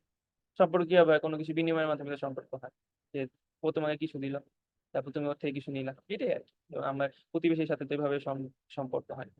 ওকে, অনেক কথা বলে ফেলছি, এখন হচ্ছে চলে যাই।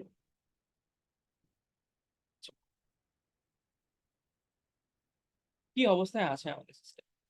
আমরা একটা সিস্টেম সিস্টেম করি, আসলে সিস্টেম কি কেউ জিজ্ঞেস করছে তুমি কেমন আছো? আমরা তো এত পড়াশোনা করতেছি সিস্টেম নিয়ে, এই সিস্টেম পরিপার্শ্ব হ্যান ত্যান তাপগতিবিদ্যা, বাট কেউ আসলে জিজ্ঞেস করে না কোনদিন যে সিস্টেম কেমন আছে, কি অবস্থায় আছে আমাদের system। তো আজকে আমরা জিজ্ঞেস করবো। আমরা হচ্ছে আমাদের ইচ্ছা অনুসারে জিজ্ঞেস করবো না, মানে হচ্ছে আমরা ভালো দেখে জিজ্ঞেস করবো না, যে সিস্টেমকে আমরাই প্রথম জিজ্ঞেস করতেছি কেমন আছো তুমি সিস্টেম। কিন্তু সবাই এত কথা বলে বা তোমার কথা কেউ চিন্তা করে না যে তুমি কেমন আছো। আমরা হচ্ছে আমাদের লেখাপড়ার পয়েন্ট অফ ভিউ থেকে হচ্ছে সিস্টেমকে জিজ্ঞেস জিজ্ঞেস করবো যে সে কি অবস্থায় আছে। আচ্ছা, তো কোন একটা সিস্টেমের অবস্থা বর্ণনা করা হয় হচ্ছে তাপগতীয় চলরাশি দ্বারা। এটা একটু লিখি, ইম্পর্টেন্ট একটা লাইন। কোন একটা সিস্টেমের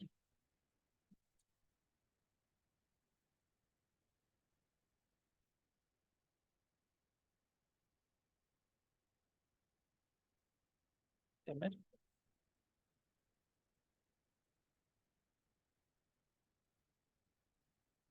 অবস্থা করা হয় তাপগতীয় চলরাশি দ্বারা।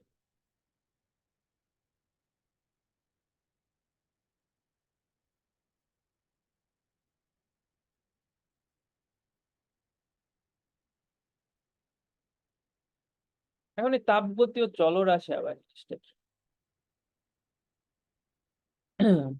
কারণ চলরাশির আরেকটা ইয়ে হতে পারে, চলরাশি ফিজিক্যাল চলক বা ভ্যারিয়েবল। তাপগতীয় চলরাশি মানে কি? তো ধরে নিই এখানে হচ্ছে একটা গ্যাস আছে, হাইড্রোজেন গ্যাস আছে, গ্যাস। আচ্ছা, তো এখন আমি কি করলাম, এটার হচ্ছে চাপ হচ্ছে সুনির্দিষ্ট করে দিলাম, এটা চাপ ধরে নেওয়া হচ্ছে বায়ুমণ্ডলীয় চাপে দিই 1 atm। এটার তাপমাত্রা আমি সুনির্দিষ্ট করে দিলাম, তাপমাত্রা হচ্ছে 27 ডিগ্রি সেলসিয়াস। আর হচ্ছে এটার আয়তন, এটা হচ্ছে ধরে নাও 300 ml। ওকে, তো এখানে হচ্ছে আমি মানে কোনো একটা পাত্রে গ্যাস আছে, এখন হচ্ছে আমি এই পিভিটি এগুলো হচ্ছে সুনির্দিষ্ট করে দিলাম। ওকে, তো গ্যাসটি এমন একটা অবস্থায় আছে যেখানে হচ্ছে তার চাপ এত, আয়তন এত, আহ আর হচ্ছে তাপমাত্রা এত, ঠিক আছে। এটা দ্বারা আমি হচ্ছে গ্যাসের অবস্থাটা নির্দিষ্ট করে দিলাম না, গ্যাস এই অবস্থায় আছে যেখানে তার হচ্ছে কি আহ চাপ এত, আয়তন এত, তাপমাত্রা এত। ওকে,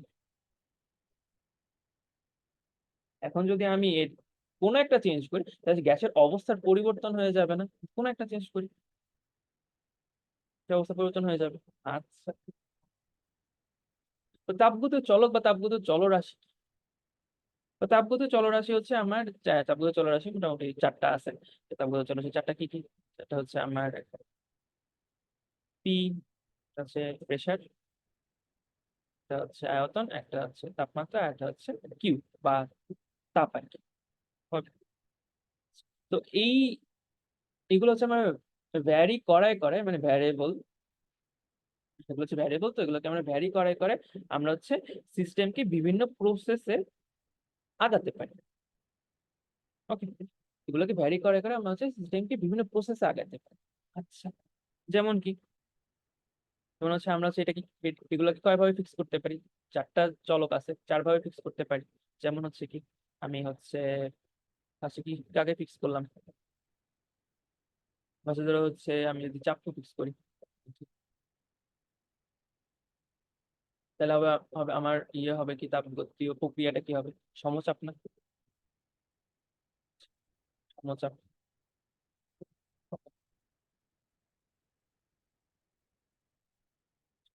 এরপর আমি কি কাকে ফিক্স করতে পারি? এরপর হচ্ছে আমি আয়তন ফিক্স করলাম, তাহলে হবে কি সম আয়তন। তারপর হচ্ছে কি আমি হচ্ছে তাপমাত্রা ফিক্স করলাম, তাহলে হচ্ছে কি আহ সমষ্ণ। সমষ্ণ মানে কি সমভাবে উষ্ণ, সমষ্ণ। তারপর হচ্ছে কি আমি হচ্ছে কিউ কে ফিক্স করতে পারি, কিউ তাপ আর কি।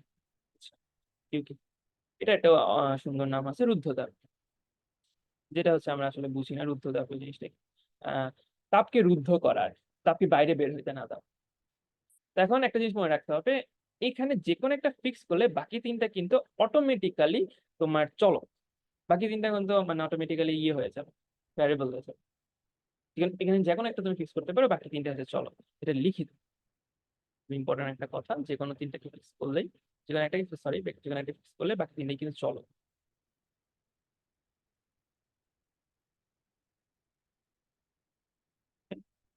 ফিক্স করলে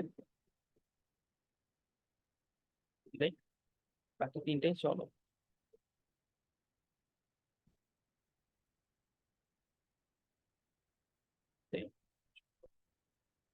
ওকে, আচ্ছা।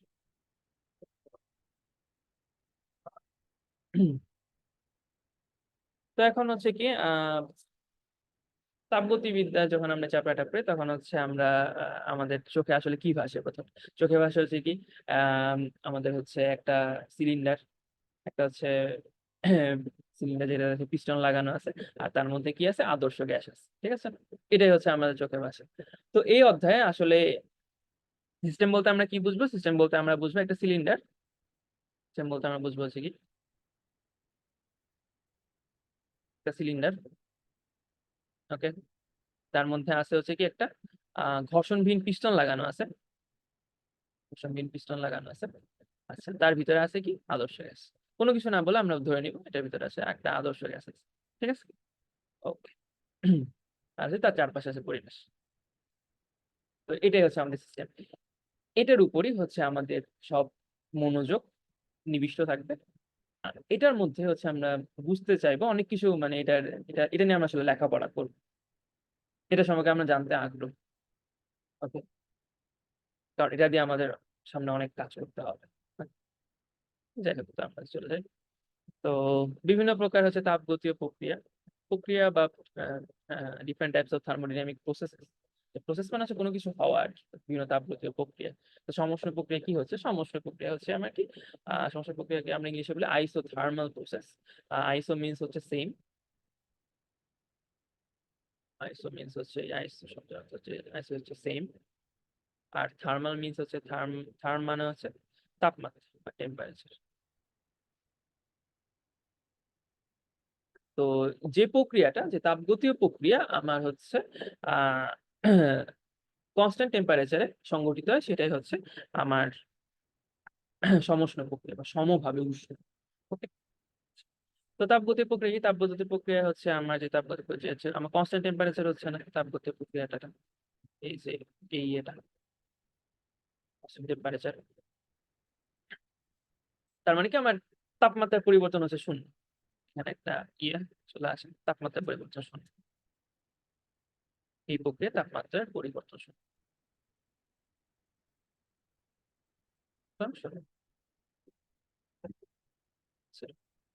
ওকে, আচ্ছা। তো এটা আমরা অনেক গ্রাফ দেখছি, তো আমরা গ্রাফটা আঁকার চেষ্টা করি। আচ্ছা, তো গ্রাফটা কিভাবে আঁকবো, কিভাবে আঁকা যায় সমস্যা প্রক্রিয়া গ্রাফ? আমরা একটু চ্যাপ্টার 10-এ ফিরে যাই, ফিজিক্স ফার্স্ট পেপারে আমরা হচ্ছে বয়লের সূত্রে পড়ছি না?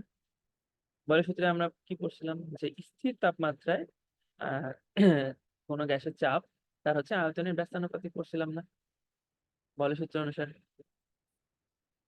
বলছিলাম আমরা কি বলে, আচ্ছা, পি সমানুপাতিক 1/v, এটা হচ্ছে কি স্থির তাপমাত্রায়, মনে আছে না? হচ্ছে গ্রাফটা কি হবে? গ্রাফটা হচ্ছে ওই বয়েলের সাথে যে গ্রাফটা আঁকছিলাম সেটাই হবে। এই পাশে হচ্ছে আমার পি, পাশে হচ্ছে আমার বি, আর এটা কি হবে, ওই আয়তাকার অধিবৃত্ত হবে,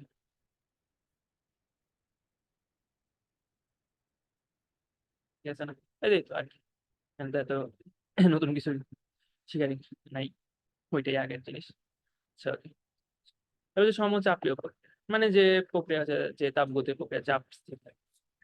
তো হচ্ছে এগুলোর উদাহরণ দেয়, কি বলতেছে সমচাপীয় প্রক্রিয়া মানে এগুলা কোথায় হয়।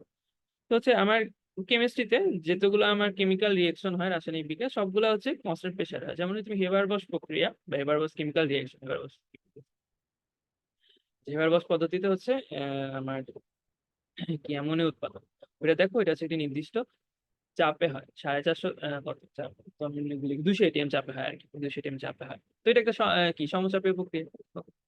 আচ্ছা, এখানে আবার একটু এই ওয়ার্ডটাকে ভাঙি, যে আইসো মিন্স হচ্ছে সেম, আর বার মিন্স হচ্ছে কি বার। বার মানে আমরা চাপ পড়ে আসছি না, চাপের একটা একক বার, চাপ, বার মিন্স চাপ, মানে কি সমচাপীয় প্রক্রিয়া। Okay. সমচাপীয় প্রক্রিয়া আসলে আমার গ্রাফটা কিরকম হবে, ওই যে আমার বয়েলের সূত্র, আর বয়েলের না আসলে, আমরা হচ্ছে ওই ইয়ে থেকেই পাবো, থেকে পাবো। এখানে পি থাকবে, এখানে বি থাকবে, আর কি যেহেতু হচ্ছে কি পরিবর্তন হচ্ছে না, চাপ পরিবর্তন হচ্ছে না, তার মানে কি চাপ পরিবর্তন হচ্ছে না, তার মানে এটা হচ্ছে একটা লিনিয়ার গ্রাফ হবে। যে দেখো চাপের কোনো পরিবর্তনই হচ্ছে না, চাপ আগে যতটুকু ছিল ততটুকুই আছে। Okay. তো এরপরে চলে যায়, এরপরে চলে যায় সময় আয়তন প্রক্রিয়া। তো বুঝতে পারতেছি, আইসো মিন সেম, কোড মানে হচ্ছে চাপ, আয়তন বলতেছি। তো এখানে হচ্ছে যে প্রক্রিয়াটা আমার কনস্ট্যান্ট ভলিউম, মানে হচ্ছে তুমি একটা তুমি মনে করো পানি গরম করতেছো, তুমি যদি উপরে ঢাকনা দিয়ে দাও, তো হচ্ছে কি এটা জলীয় বাষ্পগুলো কি বের হয়ে যেতে পারবে? পারবে না। তার মানে হচ্ছে এটা একটা সমায়তন প্রক্রিয়ার উদাহরণ হয়ে গেল, ঠিক আছে? এটা এটা হচ্ছে কনস্ট্যান্ট ভলিউম, কনস্ট্যান্ট ভলিউম। তার মানে হচ্ছে কি আয়তনের পরিবর্তন শূন্য না। তাহলে গ্রাফ আঁকি, কি করবো? আচ্ছা, পি পি, আয়তনের পরিবর্তন হচ্ছে না, দেখো আয়তন যতটুকু আছে ততটুকু চাপের পরিবর্তন হচ্ছে। আচ্ছা, এখন মোস্ট ইম্পর্টেন্ট, রুদ্ধ তাপীয়। তাপকে আমরা রুদ্ধ করে রাখছি, তাকে আবদ্ধ করে রাখছি একটা ঘরের মধ্যে, তাপকে বের হতে দিচ্ছি না, বাইরে থেকে তাপকে ভিতরে ঢুকতে দিচ্ছি। ওকে, তো রুদ্ধ তাপে হচ্ছে কি আমার হচ্ছে আহ, তাপের পরিবর্তনটা শূন্য, মানে তাপ হচ্ছে বাইরে থেকে ভিতরে আসতে পারতেছে না, আহ তাপ ভিতর থেকে বাইরেও যেতে পারতেছে না। তাপের আদান প্রদানটা হচ্ছে না আর কি। তো তাপের আদান প্রদান যেহেতু হচ্ছে না, তাহলে তাপের পরিবর্তন শূন্য হবে। এখানে একটা ইম্পর্টেন্ট জিনিস, যে তাপ আর তাপমাত্রা কিন্তু এক না, যে তাপের, আমরা সবসময় মনে করে রাখি যে যদি রুদ্ধ তাপীয় হয় মানে তাপের পরিবর্তন শূন্য, তো তাপমাত্রার কোনো চেঞ্জ আসবে না, আসলে এরকমটা না। এটা আমার এই ভুল ধারণা থেকে এটা আমাদের ইয়ে করতে হবে, সরে আসতে হবে, যে হচ্ছে তাপের বিনিময়, তাপের পরিবর্তন শূন্য।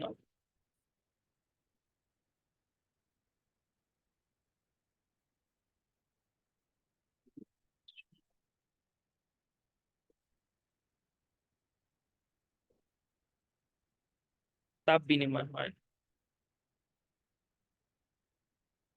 পরিবেশের সাথে, আমরা তাপ বিনিময় করি না আর কি। এটার গ্রাফ আঁকি, এটার গ্রাফ হচ্ছে সমষ্ণ প্রক্রিয়া গ্রাফের মতোই, জাস্ট একটু বেশি খাড়া আর কি,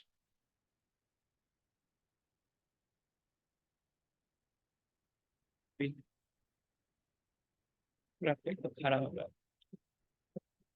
বইটার সাথে এটার পার্থক্য বেশ ভালো একটা কথা হচ্ছে, এটা খাড়া, বেশি খাড়া। দেখো এটা কতটুকু, আর এটা হচ্ছে দেখো, তো ছেড়ে চলেছে। তো এতক্ষণ তো অনেক কিছুই জানলাম, যে এত কিছু জানা হলো, কিন্তু তাপ যে কি সেটাই কিন্তু জানা হলো না নাকি।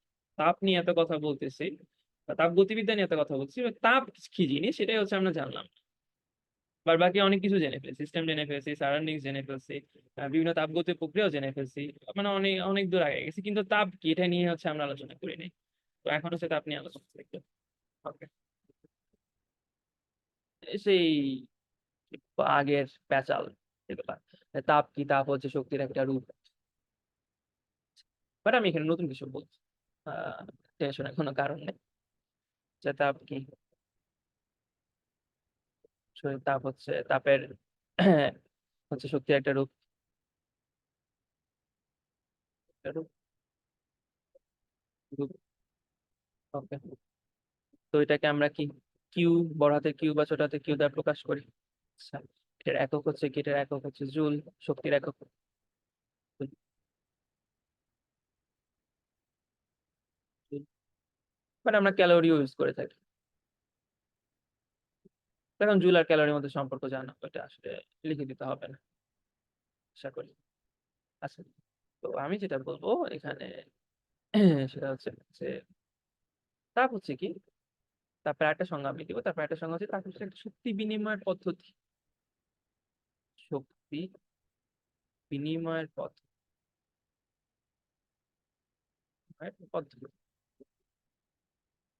তারপর হচ্ছে কি শক্তি বিনিময়ের পদ্ধতি।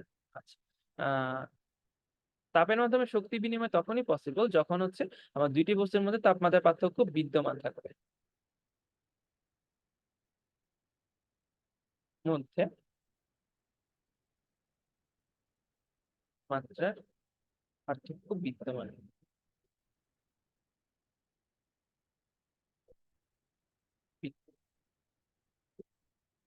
তাপ কি, তাপ হচ্ছে শক্তি বিনিময়ের একটা পদ্ধতি পরিবেশের সাথে। তাপ হচ্ছে শক্তি বিনিময় করে যখন দুইটি বস্তুর মধ্যে তাপমাত্রার পার্থক্য বিদ্যমান। যদি দুইটি বস্তুর মধ্যে তাপমাত্রার পার্থক্য না থাকে তাহলে হচ্ছে আহ তাপের মাধ্যমে শক্তি বিনিময় আসলে পসিবল না। ওকে, কাজের মাধ্যমে। এখন চলে যায় হচ্ছে আমার আরেকটা কনসেপ্ট, যে নতুন কনসেপ্ট, তাপ ধারণ ক্ষমতা। তাপ ধারণ ক্ষমতা বলতে কি বুঝছো?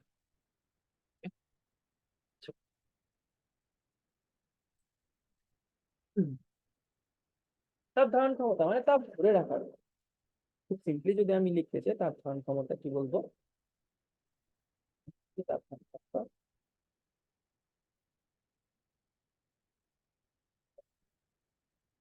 যেমন হচ্ছে আমার রুমটা হচ্ছে সকালবেলা অনেক গরম হয়েছে, কোনোভাবেই ঠান্ডা হয় না, ফ্যান চাললেও ঠান্ডা হয় না, এসি চাললেও ঠান্ডা হয় না। এসি চাললে ঠান্ডা হয় but হচ্ছে মানে উম, খুব সহজে আসলে ঠান্ডা হয় না। মানে এটা তাপ ধারণ ক্ষমতা বেশি, এটা হচ্ছে তাপ ধরে রাখতে পারে। সিম্পলি তাপ ধরে রাখার ক্ষমতা, ধরে রাখার ক্ষমতা।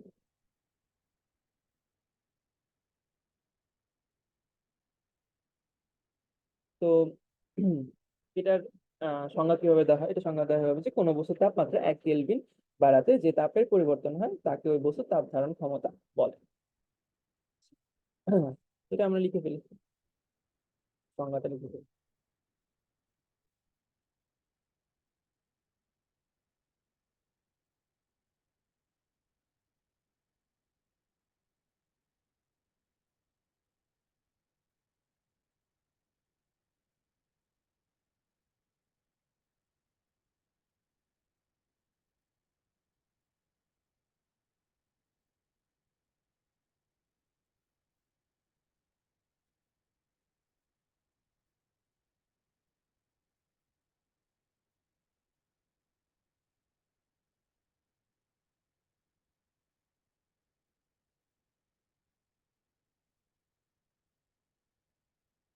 যে তাপের প্রয়োজন হয় সেটা হচ্ছে তাপ ধারণ, ওই বস্তুর তাপ ধারণ ক্ষমতা। আচ্ছা, তো এটা হচ্ছে এটাকে হচ্ছে আমরা সি দ্বারা প্রকাশ করি, আসলে জানি। সি ইজ ইকুয়াল টু, যেমন হচ্ছে এটা একটু আমরা এটা এটা এক্সপ্রেশন একটু ডিরাইভ করে আসি, সমীকরণটা কিরকম হবে। যেমন হচ্ছে কোনো বস্তুর তাপমাত্রা যদি সেলসিটা পরিবর্তন করতে হয়, সেলসিটাকে যদি আমি বাড়াইতে চাই তাহলে তাপ লাগে হচ্ছে বাড়াতে, তাপ প্রয়োজন আমার কিউ পরিমাণ। কোনো বস্তুর তাপমাত্রা হচ্ছে আমি ডেল থিটাকে, থিটা হচ্ছে যে কোনো কিছু হতে পারে, 10 20 এত, মানে ডেল 10 চেঞ্জ করতে পারে, 10 বাড়াবো, এখান থেকে কমানোর কোনো ইয়ে নেই, যে 10 বাড়াবো আর কি। যেটা মনে করো 100 ছিল, আমি 110-এ নিয়ে যাবো, পরিবর্তনটা করতেছি কত, 10-এর পরিবর্তন করতেছি। তো বাড়াইতে হচ্ছে তার প্রয়োজন হচ্ছে মূলত 10 জুল বা কিউ পরিমাণ। আচ্ছা, okay।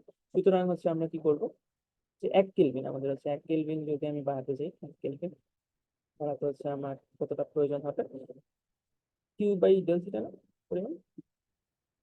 তো এটাকে হচ্ছে আমরা সি দ্বারা ডিনোট করি, সি হচ্ছে থিটা কিউ এটাই। আসলে আমরা তাপ ধারণ ক্ষমতা পড়ি না, আমরা হচ্ছে এটা বললাম যে বোঝার জন্য যে তাপ ধারণ ক্ষমতা বলতে কি বোঝায়, যে তাপ ধরে রাখার ক্ষমতা কোনো বস্তু। আহ, তো আমরা পড়ি আসলে কি আপেক্ষিক তাপ তাপ ধারণ ক্ষমতা। এটা একক নিয়ে একটু আলোচনা করি, এটা একক হচ্ছে জুল পার মিনিট, এগুলো আমাদের লাগে। তো আমরা পড়ি আপেক্ষিক তাপ ধারণ ক্ষমতা, স্পেসিফিক হিট ক্যাপাসিটি। এটার সংজ্ঞা কি? এটার সংজ্ঞা হচ্ছে আমার কোনো বস্তু 1 কেজি ভরের তাপমাত্রা 1 কেলভিন বাড়াতে যে তাপের প্রয়োজন হয়। যেমন হচ্ছে কোনো বস্তু, সব বস্তুর হচ্ছে আমার কি ইয়ে সেম না, ভর সেম না। তো হচ্ছে সব বস্তুর হচ্ছে আমি যদি তাপ ধারণ ক্ষমতা তুলনা করতে চাই, ধরো হচ্ছে আমি তোমার রুমের আর আমার রুমে তাপ ধারণ ক্ষমতা তুলনা করবো, তো তুমি আমাকে বলছো হচ্ছে কি যে স্যার আমার রুমটা গরম বেশি থাকে। এখন হচ্ছে আমি বলতেছি যে না আমার রুমটা বেশি গরম থাকে। তো এখন আমি বুঝবো কিভাবে কার রুম বেশি গরম থাকে?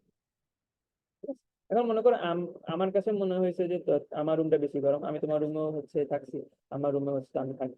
তো আমার কাছে মনে হয়েছে আমার মনে হয় যে তো আসলে বিজ্ঞান চলে না। বিজ্ঞান কি চায়? বিজ্ঞান হচ্ছে একটা পরীক্ষা নির্ভর বা যুক্তি নির্ভর সমাধান চায়। তো আমি কি করবো, এই যে তাপ ধারণ ক্ষমতা হিসাব করবো। তো এখন হচ্ছে তোমার রুম আর আমার রুমের ইয়ে তো সমান না, ঠিক আছে? হ্যাঁ, তো সেই জন্য হচ্ছে আমরা ওই আপেক্ষিক তাপ ধারণ ক্ষমতা, তো হচ্ছে ভরের ইয়েটা নিয়ে আসি, কনসেপ্টটা নিয়ে আসি। হ্যাঁ, একক ভর, আপেক্ষিক তাপ ধারণ ক্ষমতা।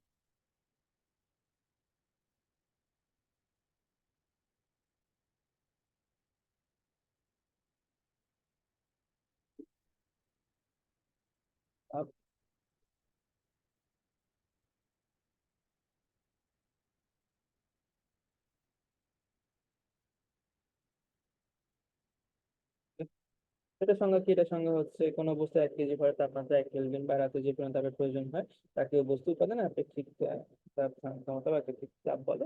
তো এটাকে আমরা লিখতে পারি হচ্ছে কি সি ইজ ইকুয়াল টু, এটা আমি সংজ্ঞাটা লিখলাম না, সেম সংজ্ঞা, কিউ এম ডেল্টা। তো হচ্ছে এম, এটা হচ্ছে ইয়ে আমাদের। তো আমরা হচ্ছে আহ, উম, এখানে এই অধ্যায় হচ্ছে কি আলোচনা করব, গ্যাস নিয়ে আলোচনা করবো, ঠিক আছে? তো গ্যাসের ক্ষেত্রে হচ্ছে আমার ভর নিয়ে হচ্ছে আমরা খুব কম আলোচনা করি।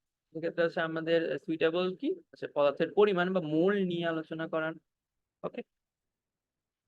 তো সেজন্য হচ্ছে আমরা এখানে আপেক্ষিক তাপ ধারণ ক্ষমতার জায়গায় কি করি, মোলার আপেক্ষিক তাপ ধারণ আলোচনা করি বা মোলার স্পেসিফিক হিট ক্যাপাসিটি নিয়ে আলোচনা করি যে ভরের এই যে এটা হচ্ছে কি ভর আপেক্ষিক তাপ ধারণ ক্ষমতা থেকে মোলার আপেক্ষিক তাপ ধারণ ক্ষমতা নিয়ে আলোচনা করি। মোলার আপেক্ষিক তাপ ধারণ ক্ষমতা।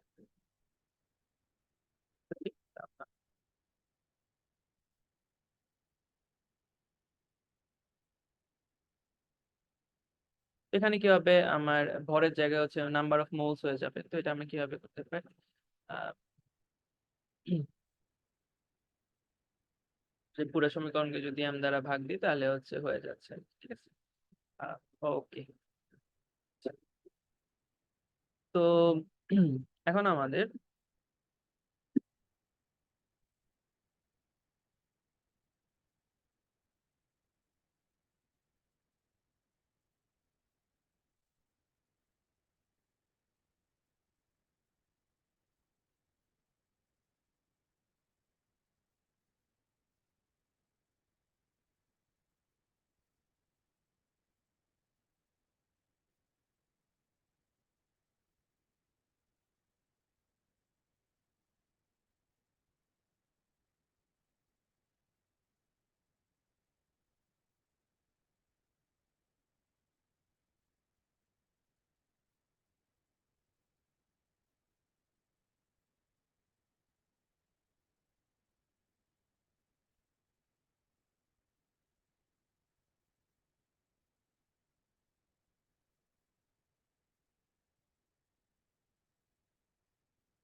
তো আমার বইতে এখানে একটা তাপ ধারণ ক্ষমতা, আপেক্ষিক তাপের একটা উদাহরণ দেওয়া আছে সুন্দর, যে অন্যান্য পথের তুলনায় পানির আপেক্ষিক তাপ বা তাপ ধারণ ক্ষমতা হচ্ছে উম, অনেক বেশি, যেটার মান হচ্ছে 4200 আমরা পড়ে আসছি ছোটবেলায়। আর মাটির হচ্ছে আপেক্ষিক তাপ হচ্ছে প্রায় 800 জুল/কেজি/কেজি। ওইখানে হচ্ছে জুল/কেলভিন পড়ছিলাম না আমরা, এখন তো একক আহ, ভরে পড়তেছি, সেটা হচ্ছে পার কেজি চলে আসছে একক। তো উম, এখন হচ্ছে কি, যে নির্দিষ্ট পরিমাণ মাটির তাপমাত্রা 1 কেলভিন বাড়াতে যে তাপের প্রয়োজন হয়, সমপরিমাণ পানির তাপমাত্রা 1 কেলভিন বাড়াতে তার 5 গুণেরও বেশি তাপমাত্রার প্রয়োজন হয়। আবার যখন 1 কেলভিন তাপমাত্রা আমি কমাইতে যাব, তখন হচ্ছে পানিকে অনেক বেশি তাপ বর্জন করতে হবে মাটির, ঠিক আছে না? তো এজন্য হচ্ছে তুমি দেখবা হচ্ছে কি, আমার স্থলভাগে যে সামুদ্রিক অঞ্চলের তাপমাত্রা অনেক ধীরে ধীরে বৃদ্ধি বা হ্রাস। আর যেহেতু দ্বীপগুলো হচ্ছে পানি দ্বারা বেষ্টিত থাকে, তাই ঋতু পরিবর্তনে স্থলভাগের বিস্তীর্ণ অঞ্চলের তাপমাত্রার পরিবর্তনের তুলনায় দ্বীপের অঞ্চলে তাপমাত্রা পরিবর্তন অনেক কম হয়। ওকে। আর পানির এই উচ্চ তাপ ধারণ ক্ষমতার জন্য হচ্ছে গাড়ির ইঞ্জিনকে ঠান্ডা রাখতে পানি ব্যবহার। দেখো না, ইঞ্জিনে পানি দিয়ে আসে, গরম হয়ে গেছে, বলেন না একটু? এই কারণে হচ্ছে আমরা যখন এই যে পানির আপেক্ষিক তাপ ধারণ ক্ষমতার কারণে হচ্ছে আমাদের যখন ওই যে আমরা হচ্ছে কোথায় চলে যাই, সাদা পাথর চলে যায় না, খুব গরম হয়ে যায়। কারণ এখানে কি, এখানে আছে একটু দ্বীপের মতো আর কি, সাদা পাথর রাস্তা ওইদিকে চলে যায়। আহ তো মোলার আপেক্ষিক তাপ ধারণ ক্ষমতা কি, এখানে হচ্ছে এটা তো এম হচ্ছে এখানে ভর বুঝায়, আর হচ্ছে আমরা যে আপেক্ষিক তাপ ধারণ ক্ষমতা করবো সি, সেটা হবে আমার কিউ বাই, ওইটা এম দ্বারা হচ্ছে মোল বুঝাচ্ছে, এখানে আমি এন দ্বারা যেহেতু আমরা সবসময় মোল বুঝাইছি, এটা হচ্ছে এন লিখি। তো আমরা আসলে দুই ধরনের মোলার আপেক্ষিক তাপ ধারণ ক্ষমতা সম্পর্কে জানতে আগ্রহী। আচ্ছা, দুই ধরনের মোলার আপেক্ষিক তাপ ধারণ ক্ষমতা কি? আমরা জানি সিপি সিভি, স্থির চাপে স্থির আয়তন। আচ্ছা, দুই ধরনের মোলার আপেক্ষিক তাপ ধারণ ক্ষমতা এই জানতে কেন আগ্রহী? তো আমার গ্যাসের ক্ষেত্রে হচ্ছে তাপমাত্রা পরিবর্তনের জন্য চাপ ও আয়তনের পরিবর্তন অনেক বেশি, ঠিক আছে, গ্যাসের ক্ষেত্রে, কারণ গ্যাস হচ্ছে বেশ সংকোচনশীল। তো আয়তন স্থির রেখে যদি নির্দিষ্ট পরিমাণ গ্যাসের তাপমাত্রা হচ্ছে আমি উম, নির্দিষ্ট পরিমাণ বৃদ্ধি করতে যে তাপ লাগে, আমার চাপ স্থির রেখে নির্দিষ্ট পরিমাণ গ্যাসের তাপমাত্রা ওই একই পরিমাণ বৃদ্ধি করতে ভিন্ন তাপ লাগে। ওকে, মানে কি? আমি যদি আয়তন স্থির রেখে সেই একই পরিমাণ গ্যাসের তাপমাত্রা বৃদ্ধি করতে চাই, যে তাপটা লাগতেছে, আমি যদি চাপ স্থির রেখে আহ, সেই একই পরিমাণ গ্যাসের তাপমাত্রা বাড়াতে চাই, আমার যে তাপটা লাগছে সেটা ভিন্ন। তো এই কারণে হচ্ছে আমরা দুই ধরনের মোলার আপেক্ষিক তাপ সম্পর্কে জানতে একটা হচ্ছে যখন চাপ স্থির থাকে, একটা হচ্ছে যখন আয়তন স্থির থাকে। ওকে, সেটাকে আমরা হচ্ছে সুন্দর করে ডাকতেছি সিপিসি। তো লিখতে পারি এটা হচ্ছে দুই ধরনের তাপ, একটা হচ্ছে সিপি স্থির চাপে, একটা হচ্ছে সিভি। এদের মধ্যে একটা সম্পর্ক আছে, এটা হচ্ছে আমরা এখানে জানি, এটা হচ্ছে CP minus CV is equal to R. মানে আর কি কেন আছে, আর হচ্ছে সার্বজনীন মোলার গ্যাস ধ্রুবকের। ওকে, তারও একটা রিলেশন আছে, যে এটা হচ্ছে সিভি ইজ ইকাল টু সিভির মান বের করার জন্য F/2R। ওকে, সেখানে এফ কি, এফ হচ্ছে আমার স্বাধীনতার মাত্রা। তো এখন স্বাধীনতার মাত্রা আমরা কোথায় দেখে আসলাম? স্বাধীনতার মাত্রা হচ্ছে আমরা ফার্স্ট ইয়েতে দেখছি, ওই চ্যাপ্টার 10-এ দেখছি। চ্যাপ্টার 10 আমি বলছি এটা পরে পড়া, তো এখানে পড়ানোর জন্য হচ্ছে এটা রেখে দিয়েছিলাম। তো এই ক্লাসে যদি আমি এই ডিগ্রি অফ ফ্রিডম বা স্বাধীনতার মাত্রা নিয়ে আলোচনা করতে চাই, তাহলে হচ্ছে আহ অনেক সময় যাবে, আমি হচ্ছে কালকে ক্লাস এটা নিয়ে আলোচনা করবো। এটা না বুঝলে কোনো সমস্যা নেই, এই চ্যাপ্টার রিলেটেড নাও। আচ্ছা, okay. তো এখন সিভির মান হচ্ছে আমি বের করতে চাচ্ছি। তো সিভির মানের জন্য আমার এফ এর মান লাগবে, বাকি সবগুলো তো হচ্ছে আমার ধ্রুবক এখানে। তো আমার এখানে আমরা জানি যে এক পারমাণবিক ইয়ের জন্য, গ্যাসের জন্য আমার স্বাধীনতার মাত্রা আমরা হচ্ছে চ্যাপ্টার 10-এ পড়ে আসছিলাম রিসার্চ পেপারে। এক পারমাণবিক গ্যাসের জন্য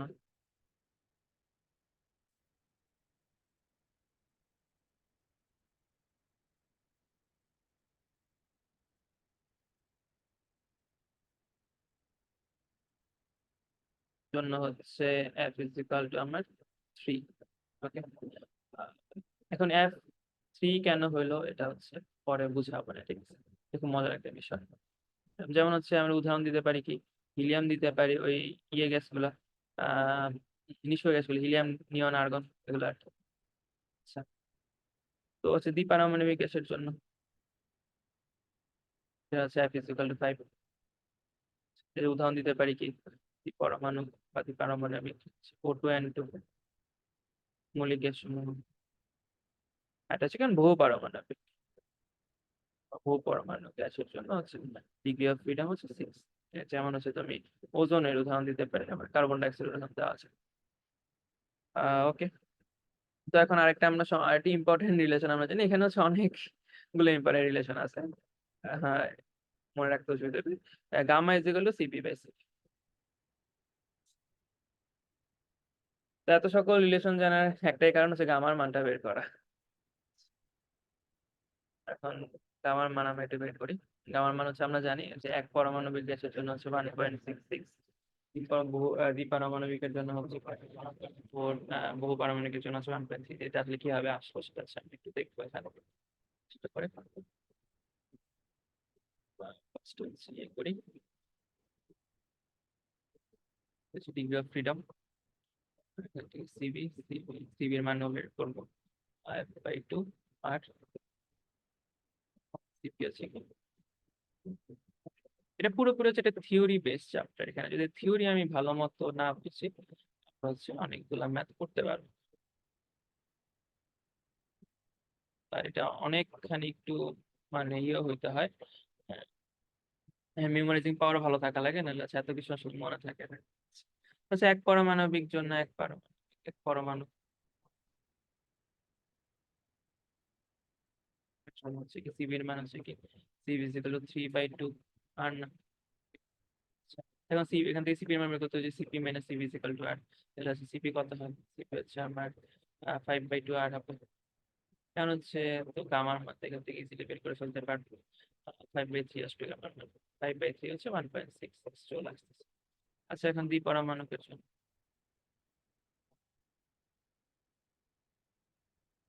সিবি হচ্ছে ওই যে এক হচ্ছে 5/2 আর। আচ্ছা, সিপি হচ্ছে কত, সিপি হচ্ছে 7/2 আর, 7/2 আর, হ্যাঁ 7/2 আর। আর হচ্ছে আমার গামা কত, গামা হচ্ছে আমার 7, যেটা হচ্ছে আমার 1.4। ওকে, সেখানে বহু পরমাণুকের জন্য হচ্ছে সিবির মান হচ্ছে কত, 3 আর। আমরা জানি 6/2 হচ্ছে 3। আচ্ছা, তাহলে হচ্ছে সিপির মান হচ্ছে কি 4 আর, আর হচ্ছে 4/3 হচ্ছে আমার 1.333। এইভাবে হচ্ছে গামার মানটা হচ্ছে এক পরমাণুকের জন্য এত, দ্বিপরমাণুকের জন্য এত, বহু পরমাণুকের জন্য এত, এইভাবে আসছে আর কি। আচ্ছা, তা আজকে লাস্ট টপিকে চলে যাই, জন্য অনেক পড়া হয়ে গেছে। প্রসারণশীল গ্যাস দ্বারা কৃত কাজ, W is equal to PDLP. আমাদের একদম ঠোঁটের আগে এটা থাকে, W is equal to PDLP. বা ওই তাপগতিবিদ্যার প্রথম সূত্রটা হচ্ছে কি, যে DQ is equal to DU plus DW. DW জায়গায় আমরা বলি DQ is equal to DU plus PD. ঠিক আছে, এটা হচ্ছে আমাদের ঠোঁটের আগে সবার মুখস্থ থাকে, বাট হচ্ছে আমরা আসলে বুঝি না। দেখা যাক আজকে বুঝতে পারি কিনা। তো ওই যে আমরা বলছিলাম যে এখানে হচ্ছে আমরা এই চ্যাপ্টারে হচ্ছে সিস্টেম বলতে বুঝবো ওই একটা সিলিন্ডার, সিলিন্ডারে হচ্ছে সিলিন্ডার একটা ঘর্ষণবিহীন পিস্টন আছে, পিস্টন হচ্ছে নরম ফর্ম, পিস্টন হচ্ছে মুভ করতে পারে, নড়াচড়া করতে পারে, উপর নিচ করতে পারে। আচ্ছা, পিস্টন হচ্ছে আদর্শ গ্যাস আছে কোনো কিছু বলা না থাকলে, তো এরকম একটা সিস্টেম আগে থেকে এগিয়ে রাখছে। এরকম দুইটা সিস্টেম আছে। তো এখানে হচ্ছে আদর্শ গ্যাস আছে, আদর্শ গ্যাস হচ্ছে গ্যাস সিলিন্ডারের গায়ে একটা চাপ দিবে, ঠিক আছে, তো ওইটাকে আমি লিখলাম হচ্ছে পি গ্যাস।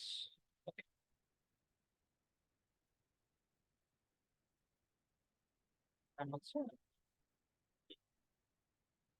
পি গ্যাস মানে গ্যাসের চাপ। তো আমরা ধরে নিই গ্যাসটা যদি প্রসারিত হয়, মনে করে যেগুলো হচ্ছে গ্যাসের অণু, অণুগুলো হচ্ছে এখানে হচ্ছে ইয়ে দিচ্ছে, আহ, ঠেলা দিতেছে পিস্টনটাকে।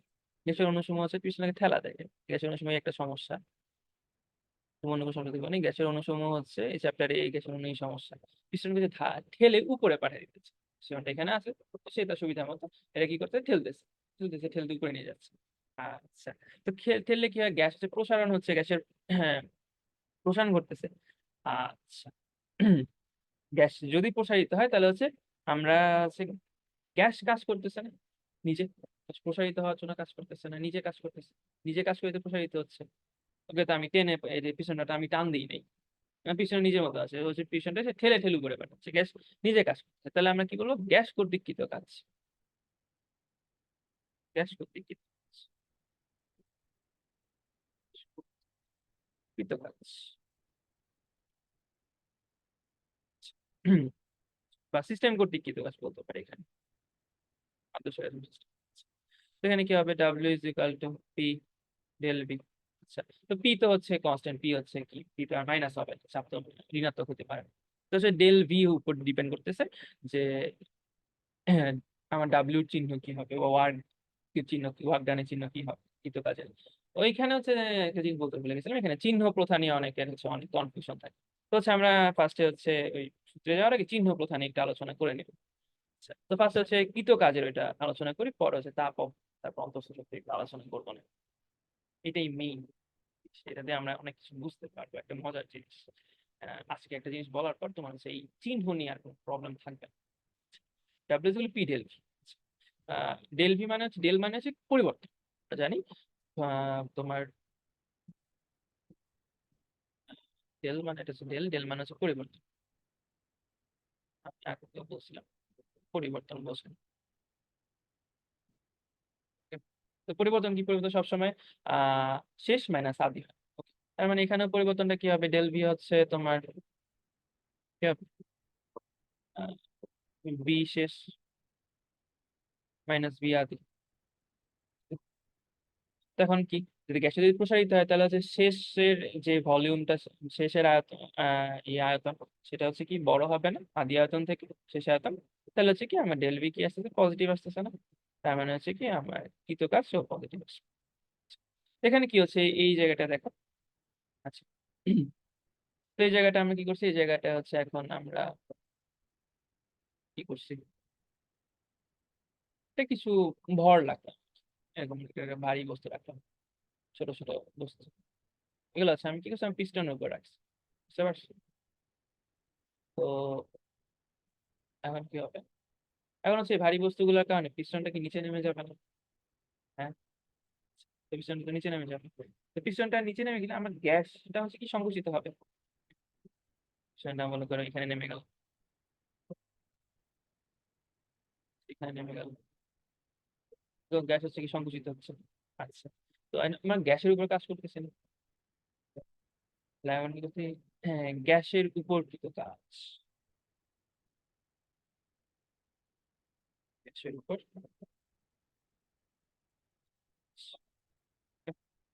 গ্যাসের উপর কৃত কাজ করলে কি হবে, W equal to P del V. তো পি তো বলছিলাম আমি, এখন ডেল ভি কি হবে, ডেল ভি এখানে কি শেষ মাইনাস আদি, ডেল, তো শেষের আয়তন কত, শেষের আয়তন হচ্ছে এতটুকু, আদি আয়তন কত, আদি আয়তন হচ্ছে এত, আদি আয়তন হচ্ছে বড়, শেষ আয়তন হচ্ছে, তাহলে সে ডেল ভি অবশ্যই মাইনাস। তো ডেল ভি মাইনাস শেষের কারণে আয়তনের পরিবর্তন ঋণাত্মক হওয়ার কারণে আমার হচ্ছে কাজের সাইন হচ্ছে ঋণাত্মক আসবে। তো এখন হচ্ছে তাপের সাইন সম্পর্কে একটু বলেন, কাজের সাইন তো মোটামুটি বুঝলাম।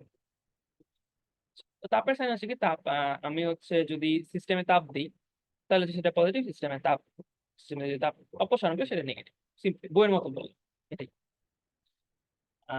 তাহলে এটা তো বইয়ের ভাষায় বললাম, এখন আমি আমার ভাষায় বলি আলাদা করে। তো ধরো তুমি কোনো কাউকে কিছু দিলা, সেটা তার বেড়ে গেল না।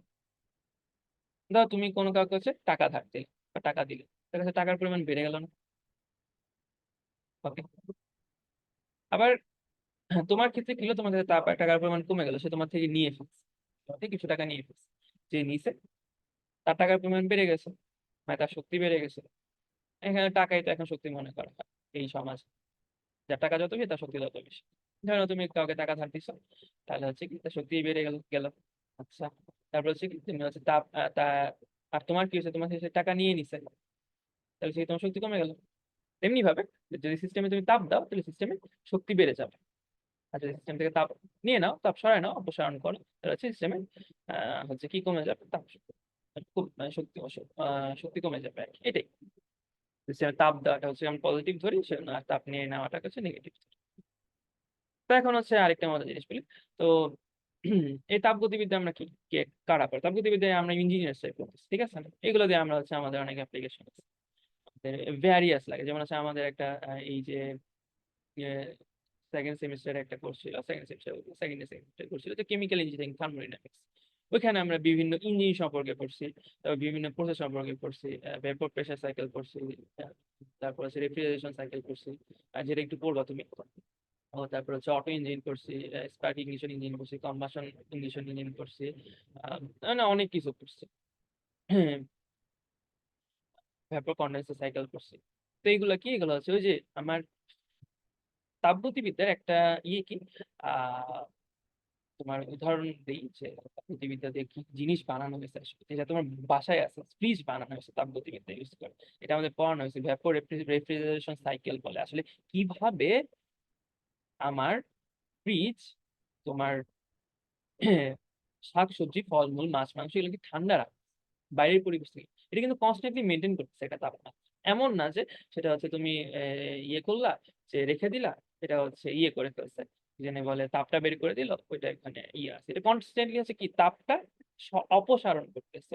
তোমার হচ্ছে তুমি একটা বাইরে থেকে বস্তু আনলা, সেটা ফ্রিজে রেখে দিলে, সেটা হচ্ছে কি কোন তাপমাত্রা নিয়ে যাবে, আমরা হচ্ছে সবসময় -4°C দিয়ে রাখি, দেখবা। -4 না, তো ধরে নাও এটা কমে 10°C বা ইয়েতেই। তো এটা হচ্ছে কনস্ট্যান্টলি হচ্ছে এখানে কি মেনটেন করতে, তাপমাত্রাটা মেনটেন করতে, সেটা কিভাবে পসিবল, ঠিক আছে না? তো এটা হচ্ছে আমরা তাপগতিবিদ্যায় পড়ি। তো আমরা হচ্ছে ফিজিক্স যারা পড়ে তারা হচ্ছে আমরা কি, আমি হচ্ছে ফিজিক্সের ইনথুজিয়াস্ট, ফিজিক্স আমি খুব পছন্দ করি। তো আমার ইয়েটা কি, আমি হচ্ছে ইঞ্জিনিয়ার। তো ইঞ্জিনিয়ার কাজ কি, ইঞ্জিনিয়ার হচ্ছে কি, ইঞ্জিনিয়ার কি চায়, যে ইঞ্জিনিয়ার চায় হচ্ছে কি আহ কেউ আমার জন্য কাজ করুক, ঠিক আছে না? যেমন হচ্ছে কি আমার হচ্ছে ধরে নাও আমি কি বলে একটা উদাহরণ দিই এখানে। এটা আমি কাজের পেছনে আমার কিছু পড়াবো না, তো এটা দিয়ে শেষ করে দিই, অনেক লেন্দি হয়ে যাচ্ছে মেবি লেকচারটা। কতক্ষণ হয়েছে কি জানে।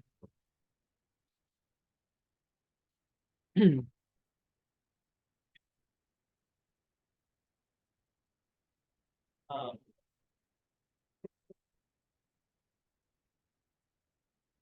তো আমি তোমাকে হচ্ছে কি করলাম, আমি তোমাকে একটা বল দিলাম ধরো,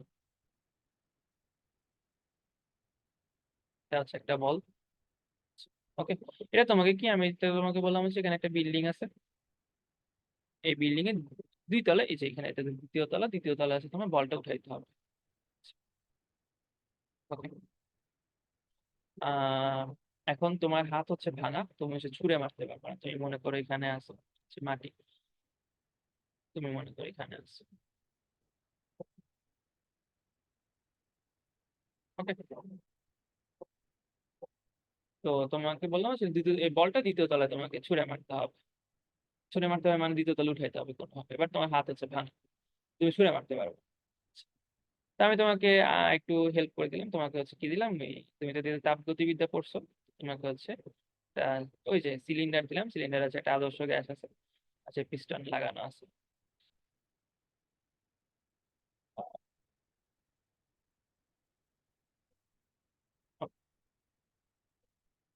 এখন তুমি কিভাবে হচ্ছে এই বলটাকে এখানে তুলবা আর কি। এই বলটাকে, একটা বল আছে, বলটা আছে সরাই দিই এখানে আর কি, এখানে বল। এই বলটাকে তুমি কিভাবে এখানে তুলবে? কোনোভাবে হচ্ছে ছুঁড়ে মারতে পারবে না, কারণ তোমার হাত ভাঙা। আম, কি করা যায়? তো তুমি হচ্ছে যেহেতু থার্মোডাইনামিক্স পড়তেছো খুব ভালো মতো, তো তুমি একটা মজার জিনিস এখানে দেখো। তোমার কাছে হচ্ছে একটা ম্যাচ কাঠি ছিল, আর হচ্ছে তুমি চারপাশ থেকে হচ্ছে কিছু খড়কুটা লাকড়ি জোগাড় করলে আগুন ধরানোর জন্য। এখন আগুন ধরানোর প্রয়োজন কেন পড়লো তোমার? তুমি কি করলা, এই যে আমার দেওয়া সিলিন্ডার পিস্টন সিস্টেমটা হচ্ছে ইউজ করলাম।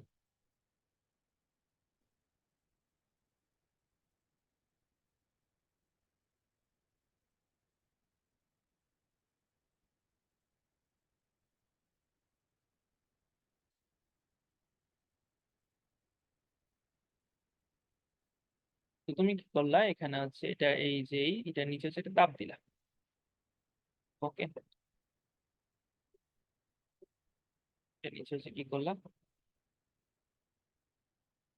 তাপ দিলা। তাপ দেওয়ার কারণে কি হবে, তাপ দেওয়ার কারণে হচ্ছে তোমার গ্যাসটা প্রসারণ হবে না। তাহলে হচ্ছে কি তোমার পিস্টনটা, আর তুমি কি করলো, পিস্টনটার উপরে হচ্ছে তোমার বলটা রাখলা। তো উদ্যমান পিস্টনের উপরে তোমার বলটা রাখলা। তো তাপ দেওয়ার কারণে কি হবে, তাপ দেওয়ার কারণে পিস্টনটা হচ্ছে উপরে উঠে যাবে না। পিস্টনটা ধরে না এখানে উঠে গেল, এই যে পিস্টনটা এখানে উঠে গেল না।